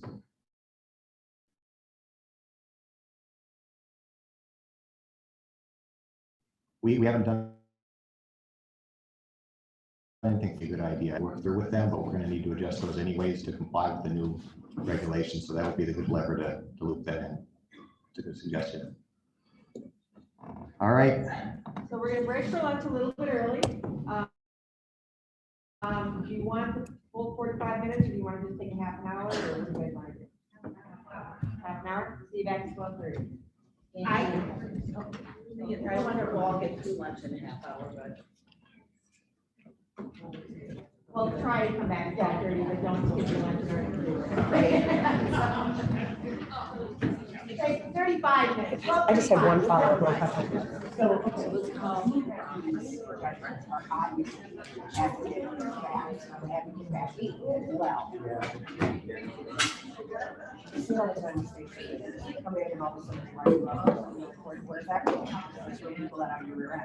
What's the reality? Just say, nope, you're wrong. Good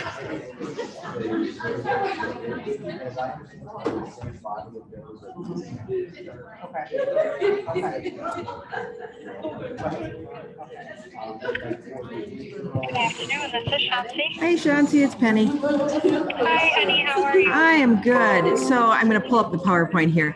The problem is yesterday's question is still on there, so mine's not showing up. Okay. So I need. And I changed that this morning. Okay, so let me try And I again. thought I did that yesterday, so I was surprised this morning when I went in and it was there. I'm like, what? I thought I shut that off. Okay, so let me try it again. Okay, and I have my poll everywhere open, so there is no question here. It's just waiting for Jerry Carly's 610 presentation to begin. Okay, so open.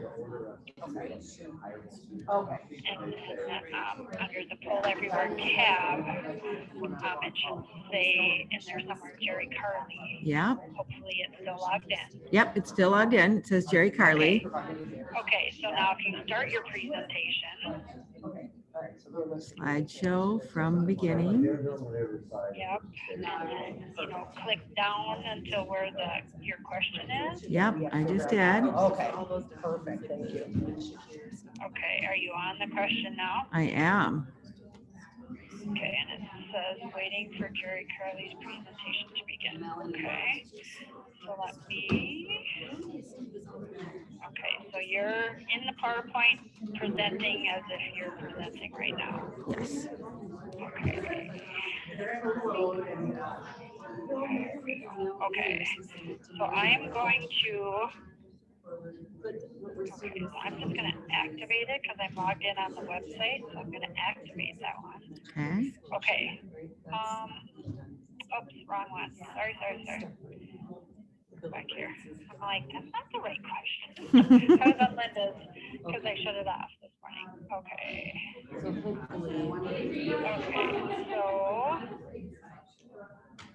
Okay, so now I see, based on this training, do you feel you understand the changes ahead? Is what I see. Oh, perfect. So it's. Everybody. This little thing up here side too. So we do the whole house search. If we cannot find the resident, then we call the housing director, the ALDON, if possible, they come in. We notify police, we notify family members, etc. Keep that going. It's language in here.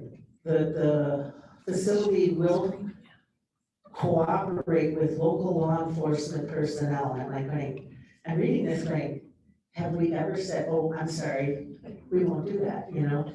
But anyways, so that's in the policy, and then once the resident's found, we need to have an assessment by an RN that that resident is stable, make all the notifications to others and the family, the law enforcement, et cetera. And then at an appropriate time, probably the next day, whatever, we have to reassess the resident comprehensively. So the only real change here is that the on-call person is, we call them if we're missing a person. All right, Penny.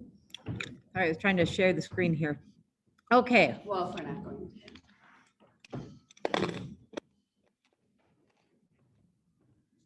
Better wait for, hold on, is she back? She's there. Okay. All right. Okay, so access dependence.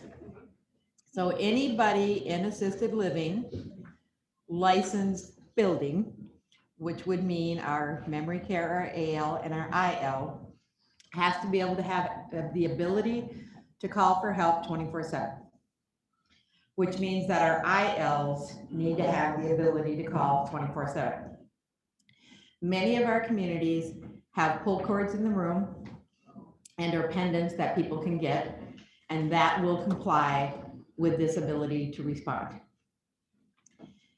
If I am a Madonna Towers and my, in the towers, my IL call light goes to a panel in the nursing home and waits for somebody to walk by and then calls the home care and then they go up to there, that's not a reasonable response in time. So they're gonna wanna come up with another plan, and I know Becky's already all over it. But again, looking at the use of pendants, looking at the use of something else. So you have to be able to have an ability to call. The person who responds has to be able to have the ability to call for help and respond to your need. So the easiest way to do that is to have pendants and a communication system between your staff, which most of you have the ability, I think all of you. Is anybody that doesn't have the ability to do that? And so then the question becomes, well, what if they don't want one, et cetera, et cetera. So they don't have to have one. They just have to have access to the ability.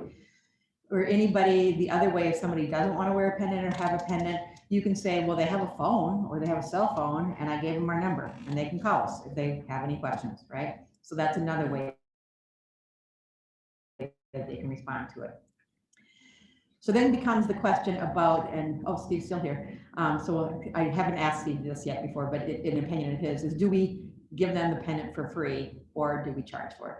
So I didn't see anything in the statute that said that we couldn't charge for a pendant, because many of you do. You have a pendant fee. And then if we respond, you charge them for that response.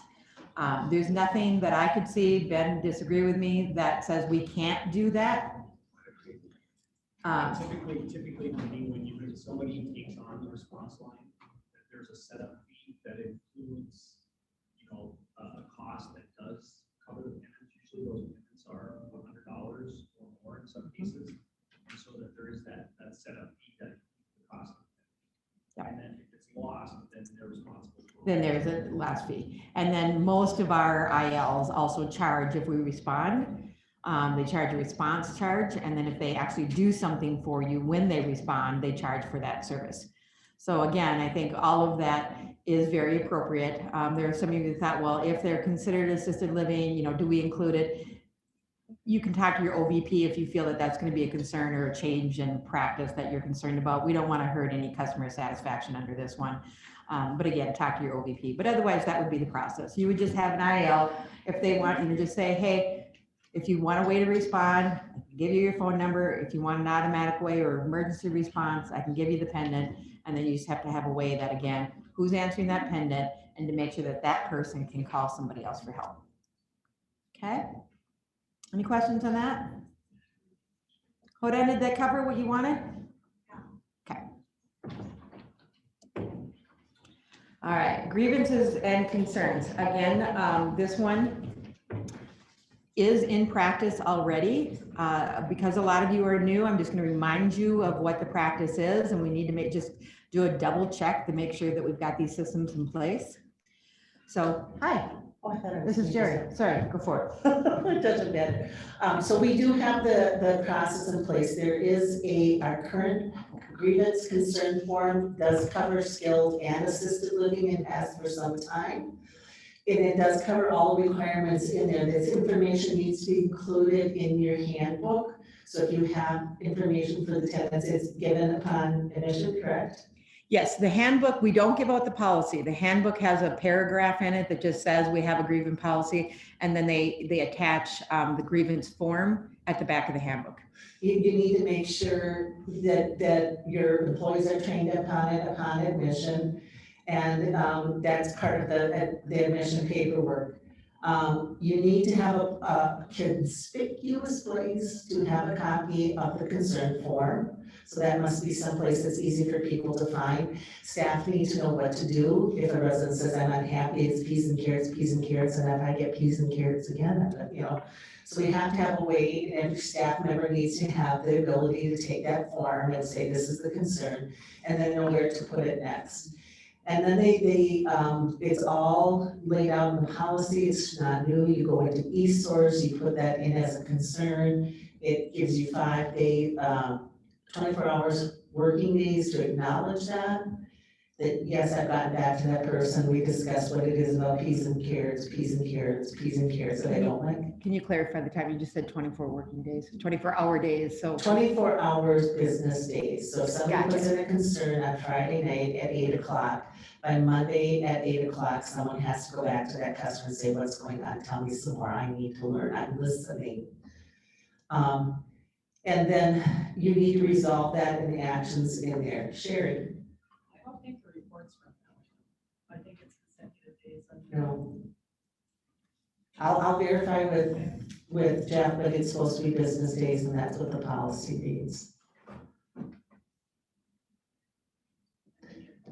The 5 day may be 5 consecutive days, but the acknowledgement, and I'll verify that. The other thing is, if you have a resident council or a family council, and there is an issue brought up there, put in a concerns database as a resident council or family council. This builds that system that you always know what's going on, so you can see outstanding reports. I can go into our concerns application and run a report that says when was the last entry. So I will be emailing some of you that haven't had an entry since last summer, okay? We want to hear and be responding to these kinds of concerns in a proactive, with an open ear and an open heart, right? In the rule of St. Benedict, it says, listen with the ear of your heart. When someone says, I'm not happy with something, resident-centered care, Benedictine values call us to say, tell me about this. I want to hear about this. What we don't want to have is us not listening and somebody else from the outside comes in and listens better than we do. Okay? So this is, again, I think we've had this process in place again for a long time. It is now required in all the ALs. So we know it was best practice, so we did it. Now it's required in all the ALs. And it does say in the regs that you need to check the grievances daily, that there needs to be a spot where they can put it and that you need to check it daily. And so you just want to double check just to make sure that you're following through on what Jerry just said. Can you cover, Jerry, if a complaint survey comes in from that database, we're not giving them all the detail, what are we printing up and giving them? If you have a survey team come in and they're interested in learning about your concerns, you call Jana Kovach. Because Jana knows that system. We don't just run everything off. She'll direct you through what do you need to do, how to print it out to Excel, those kinds of things. I don't know, Jana, is there anything more you want to add to that? No. Yeah. Usually when people are surveyed. So if you run that survey or report, you run it in Excel, it gives you everything. So I've always gone, There's one, it doesn't give you the findings, it gives you like the concern, the expectations, and the actions. It leaves out like your internal investigation. so at least on the SNF side, what I do is I run it so that all the names are there and read the concern. But then I actually put this really short little things about what it is, because then they can look at it and if they want to see more, then And that's going above and beyond, and that's great, and you can do that if you want to. I mean, it's exportable to Excel for that purpose. Yeah. Yeah, that's all. Yeah, so there is a report you can run in there, it's the survey report, and you export it to Excel, and then you have the ability to do whatever you desire to do with that. Jan is your go-to person for it. Thank you. Any questions on that? Okay, all right, so grievances and concerns, we covered. Councils, we talked about a little bit before, but specifically I've got the bullet points here, so we can just, again, do a kind of a double check. We have to provide them space for a space with privacy for their meetings. We have to designate a staff person who is approved by the council for providing assistance in responding to the written requests. We must respond to any grievances from the council, and we must make steps to make residents and family members aware of upcoming events. So those are the 4 bullets that you need to assure compliance. And then the next one is very much the same. The only difference is it's got the staff, visitors, and guests may attend with invitation for the resident council, that we are not automatically there. We need to be invited to be attending as well as other staff and visitors. Yes, Does it sir. have to be put in the minutes that they were invited? When we had our first meeting I asked, do you guys want, this is for resident council, do you want staff to attend this? Do you want to do it on your own, whatever, and they want staff to attend every meeting. So do I have to document that on the minutes in here? I would just even put attendance and then invite a guest and then put who was there. Any other suggestions for that? I did on the first one, I put that residents request the presence of staff, and then I didn't think I needed to do anything more. Yeah, and that's what I'm saying. I would just, instead of putting them as like members, when you do the minutes and you say the date and then who attended, and then I just do invite a guest. And that way you don't have to worry about continuing to document. Reed, you had something? Is there a time frame of how often you should ask for participation dates? Once a year. So once they have the council set up, and anybody, please weigh in if other people have opinions here, but the statute just basically says you need to offer this opportunity, and you need to offer this opportunity once a year, so, and then you need to invite people and make them aware as the council asks you to. So it's, does anybody, I don't know I think in the activity schedule, a lot of you guys send out like Thursday at 5 is the family council or whatever, you've got it on your, and that goes out to families. How do you guys do it? Well, at both my facilities, families don't meet independently. We invite them in once a year, or once every 6 months to say, do you have any concerns that we're not aware of, and here are the updates I would like to share with you. But they don't meet unless we make it happen. So that's a different scenario. That's you being a good administrator, a good executive director, and getting feedback of your families. This is giving them a chance to have their own councils. Yeah, and remember in the SNP, they can meet without having staff. Oh, absolutely. Yes, you know, organize it and they, yeah. Right. And then that's the same way this statute reads. We have to provide them space and privacy. Yep. And we used to put it on the statements. Like it was, because it was always like the second Thursday of the month. Yep. So it's just on one statement.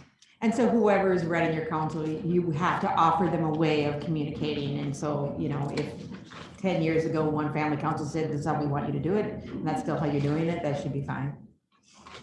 So by tempting, it gives simple as like in the newsletter, you put a date and time and the space that it is, and if nobody shows up, that's just that. You're good for a year.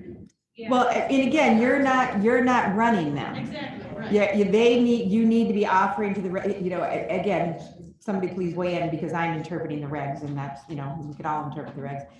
We need to offer the opportunity for the residents to have a family council, a resident council. We need to offer the opportunity for families to have a family council. It doesn't mean that we need to set up and establish it, right? We facilitate them doing it. So if you're setting it up and you're owning it and nobody comes, you're not even supposed to be there. You know what I mean? So is scheduling a time, but taking it a step too far then? Is that what you're saying? In my opinion. I don't know what would hurt. I don't know what would hurt to say, you know, we're setting up a room and this is the time for Just let a us know family if you're council meeting to interested. come if you wish. And then you document all that. I mean, that's pretty easy to put on the bottom of a bill or. And once a year, you need to offer the opportunity. But again, I wouldn't make monthly Right. attempts and you setting it up and you doing whatever, because they need to own it. You just need to offer the opportunity. Kathy, I was gonna send out a survey, because I don't know the past family councils, I don't know what they had one or whatever. So I was gonna send out a survey to the families to see if there was an interest in that, and then go from there. Is that going above and beyond? or- No, I think that's exactly what I would assume would be what they're asking for. Give them tell the family council every year we would just send out a letter saying if you're interested, please contact so-and-so, and we'll, yep, you know, send something out, we'll see how we can work with it. And then, what I was talking about being on the hill was once they're actually with the family council established, that was their way of notifying everybody. Did everybody just hear Sherry? Did you hear her? Could you say that louder? So I always sent out annually, before there was a family council set up, sent out annually a letter saying if there is any interest, please contact so-and-so, and we will arrange for you to have a private, have a family council. And then once it was established, then we use the billing statement to go out to notify families. It was at this time. Which I think is brilliant. The only concern I would have is, I think that's perfect. And if your billing is going to the actual resident and or POAs, you may want to also have it in a newsletter once it's established. Do we have to use the word grievance from council? Can't we have a nicer word? What did you say, Linda? I don't like the word grievance. Neither do I. Our policy says grievance concerns, the regs say grievance, we say concerns. Yeah, the SNF reg says. So does this one. Yeah. Any other thoughts or But if they comments on that presented one? it to the family, we would not use grievance, right? Okay. So, should we do the checklist first or let me do the checklist first. Okay, so what I want you to do now, so we're done with our PowerPoint. We switched it around, so I'm just gonna make sure. Yeah. What we're gonna do is I'm gonna go through this checklist, answer any questions that you have, and then we're gonna do our poll anywhere, and then I'm gonna let you guys go. But if there is any interest, because we are ahead of time, and I'm gonna rely on Lynn to maybe give her opinion. Lynn called me and said, I've seen the presentations, I've walked through the staffing, I need you to walk through it slow with me and my team, what have you. And when we did that, she said, you need to do this with all the nurses. So if anybody wants to stay and kind of, let's play a scenario and not just here's the tool, but let's walk it through. I'm happy to stay and walk through and what I'm talking about here is not staffing. This is according to the statute, the RN in charge of the building, the clinical supervisor must look at the needs of her residents and then determine if her staffing is appropriate. And Jerry covered that on the PowerPoint, but the how do you actually step-by-step do it? If you would like, I am more than willing to stay and walk that through. Very helpful.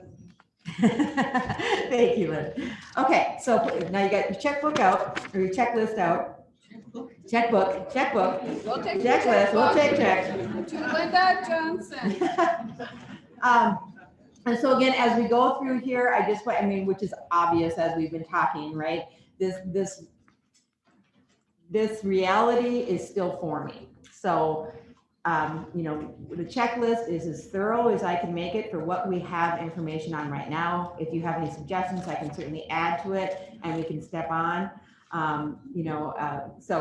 But just be aware that some of the interpretation, the rules and regs are there, the interpretation is still a little confusing. And as you discovered today, also, like I said, because they're not in one law, we often have to look in 3 or 4 places. You saw where it was like, hey, it used to say that, now wait a minute, I checked over here and now it's not there. So thank you for your patience in that reality that we're all living in right now. So the first thing you need to do is read the assisted living licensure 144G8 through G999.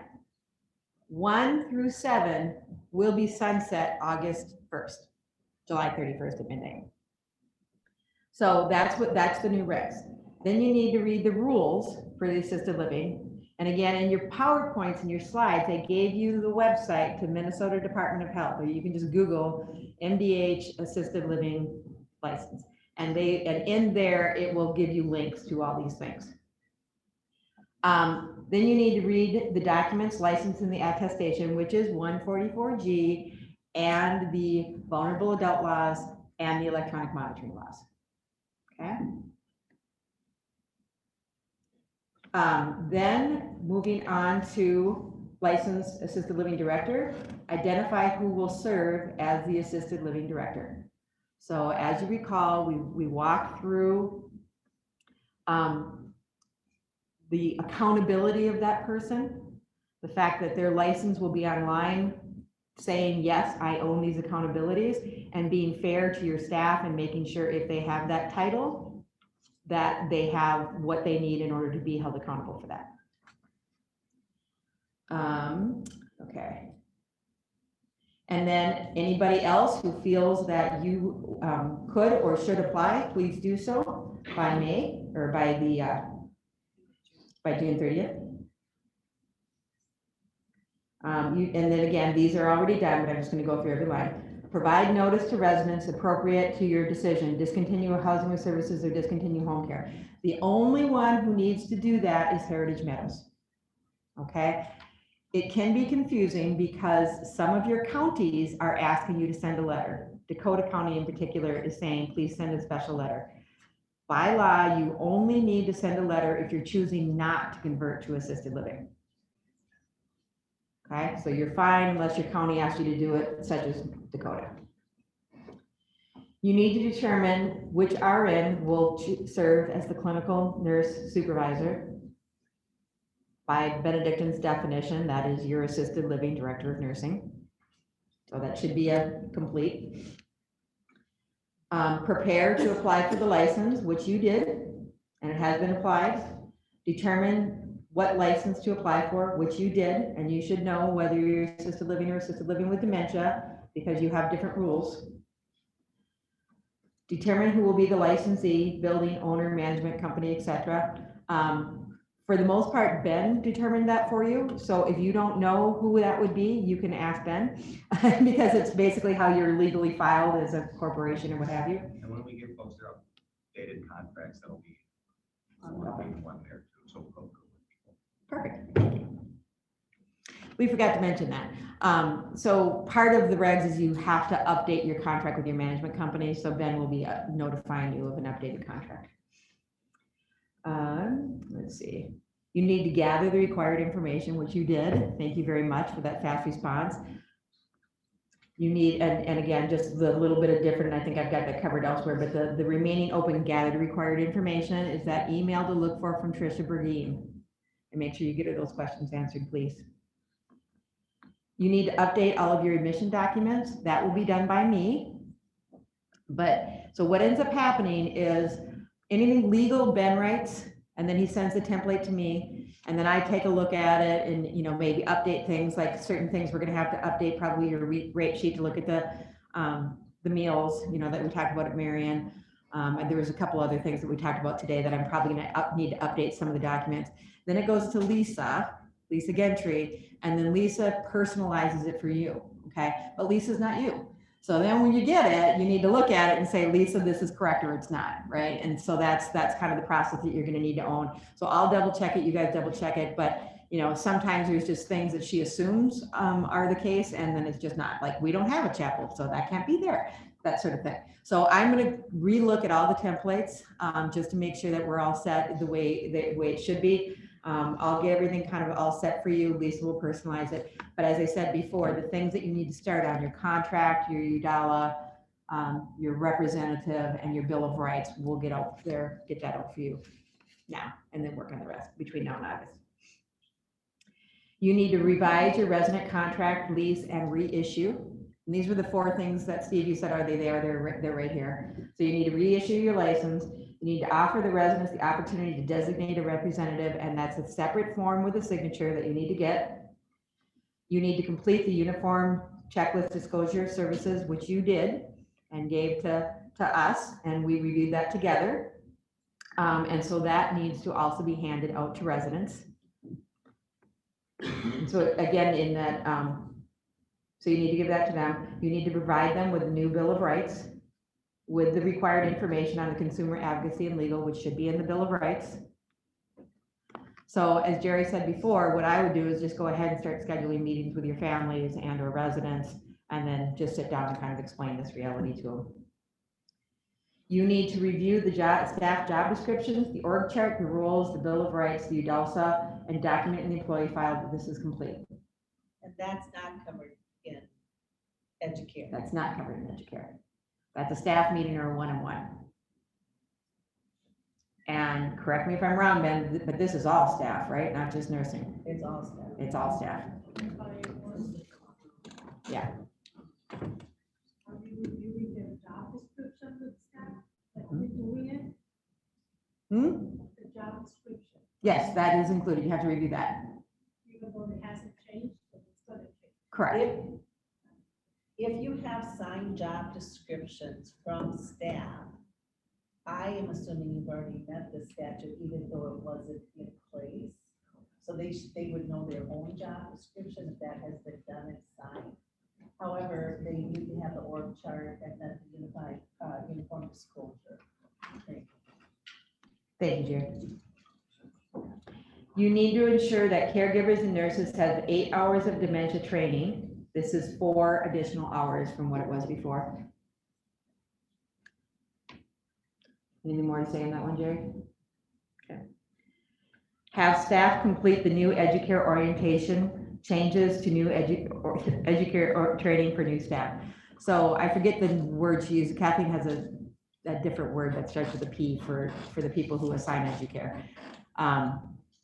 An email has already been sent out to them with a video that they need to watch, that you can watch.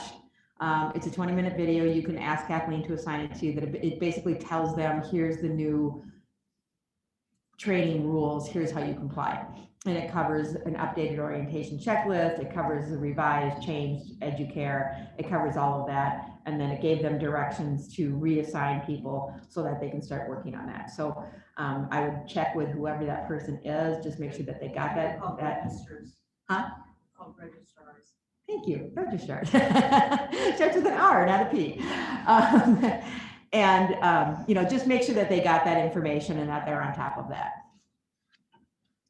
And then again, they can assign you if you want to see that leader thing that tells them what all they need to do. I was trying to keep it as simple as possible. So I said, you know, Kathleen, maybe you should send the video to the registrars and maybe, you know, offer a quick webinar or something to walk the leaders through it. But again, you can watch that video as well. I guess it's like 20 minutes. You need to implement a plan for volunteers and contractors to review emergency plan prior to the start of work, and you can use Educare. So again, probably, hopefully not a big change for you guys because you already have emergency plans. But part of that is if you have a contractor, so volunteers are going to come and you guys already have some level of orientation for them. There is, again, your registrar has the information on what volunteers need and what contractors need, and they can be assigned and have it done through Educare. But that's the contractors, and that's a new rule that you need to do. You need to update policies. Check that required policies based on licensure type are in place. So the support team will get the policies for you. Jerry's already updated pretty much all you need, but we'll just do what I've done. The other ones I'm sure already exist. I've just sent out emails to gather them so that we can have them in one spot just to say if somebody comes, like, here's my policies. But they're already owned somewhere in the community. So I'll gather those for you.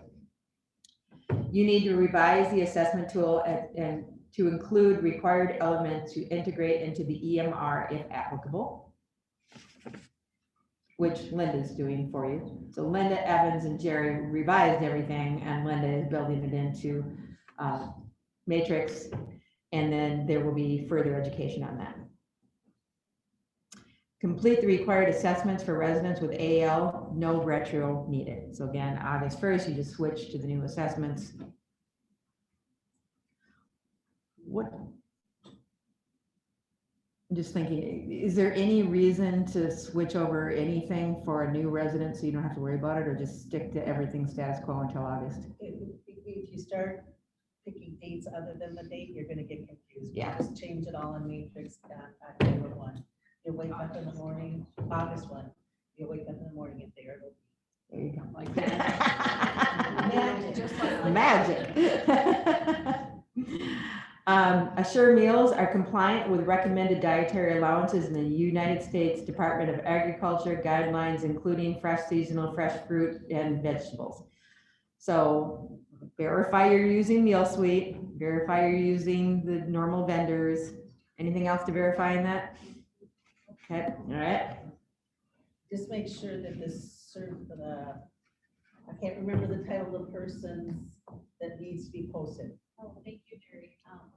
Somebody, the culinary leader should go through an 8-hour food safety training, and that course needs to get submitted to the Minnesota Department of Health. $35 application fee, and that allows you to be a certified food manager, which is required to be posted in your building. So I'll add that. The culinary folks know this, but I want the managers to know it. And not new. Oh, and not new. That's why it's not on the list. Okay. Thank you, Denise. Okay. Post the menu 1 week in advance. Double check your CLIA waiver. Go to that website, type in your CLIA number, see if it lists your assisted living. Determine and communicate to residents and staff the person to assist with arranging transportation for assistance with accessing community resources, services, and services available in the community. So again, that should be on your admission checklist. There should be a spot there where it's talking about transportation and other things. I think it also says social services. That should be in your admission right now. Is there any specifics around how many days you have to offer transportation or anything like that? Not that I saw. Just arranging. Just yeah. Yeah. So you don't have to, you don't have to offer it. You could say, here's the phone number for Metro Mobility. Right. You know, we don't provide social services. So you could just say, here's the local mental health office phone number, or hey, let me call your primary and ask them where they would send you, that sort of, if they're on services, that sort of thing. Okay, update. So it's complete. Update your infection control program is on the checklist, but yours is complete because our current standards meet. So just make sure that you're following it. Facilitate development of resident and family councils in compliance with the new regulations. We just talked about that. Send out a letter once a year, put it on your Outlook. Anybody interested in, follow through from that. Conspicuously post your grievance procedure. So you have it in your admission package so that's, you know, you hand it to them, but then there should be, like, wherever your box is, it should say, you know, like suggestion box, grievance, and I wouldn't just say just grievance. What's the other word? Like comments and concerns, grievances. But you could also say comments. We can almost use the one that we have for staff. We got that poster, and then they put like their grievance official contact information on the bottom. Let's look at that, We Jana. can tweak that. Let's look at We've that. already got them, because then it's got all the advocacy organizations on it too. Perfect. There you go. So we can look at doing that. Okay. Post information for reporting suspected maltreatment of Minnesota Adult Abuse Reporting Center, and it sounds like that poster would fit that as well. So, on its way. Review and post your emergency disaster plan. So again, more to come on that. Check for all required postings. So there is a leading age tip sheet of all required postings that we can send out to you, and so you just want to double check to make sure that you've got all those. Review and implement fire drills in compliance with life safety code based on license. Conduct hazard assessment on or around the property to mitigate hazards. So again, that's 3 things you got to do. I go back to my PowerPoint. I don't have all this memorized. I believe it was twice. It's supposed to be, I thought, 2 every shift, twice a year, so Thank you. 6 total. Thank you. So make sure that's in TELS. That'll cue you to do it. I don't think it was on a power slide, on our slide. And then the safety assessment, the 2 different kinds, like once we kind of have the emergency plan, the risk assessment for the emergency plan and the specific hazard assessment for your memory care. Review, update, and implement missing resident plan that Jerry just went through. Familiarize and gather additional resources to meet resident needs or requests to assist in person-centered planning to comply with coordinated move requirements. So again, we kind of talked about that. That's going a little bit above and beyond having an activity schedule. That's completing the person-centered wellness form that's in Matrix Senior Living, reviewing that to make a plan for them around whether it's built into the clinical plan, whether it's built into the wellness plan, whether it's just information to the culinary that they don't want breakfast, whatever the case may be. Out of that, because the last piece of that form is what of this information do you want me to do something about, and what did I do about it? Okay, that will get you there. Review and revise orientation and training in compliance with the license level. Hopefully that is complete based on Kathleen and the Educare. Of course, when you're there, just check with your person, make sure they have everything they need to make sure it's set. Update marketing materials. I have this as to be determined because really in our pricing structure and everything else, we're not changing anything. So if there's something that you see that you're like, yeah, because you're living and breathing this, you have your first family conference and you're like, oh, that shouldn't have said that. So I'll review it, but if you have any suggestions based on real life, just let me know, okay? And then I have here to add on to double check your home care license.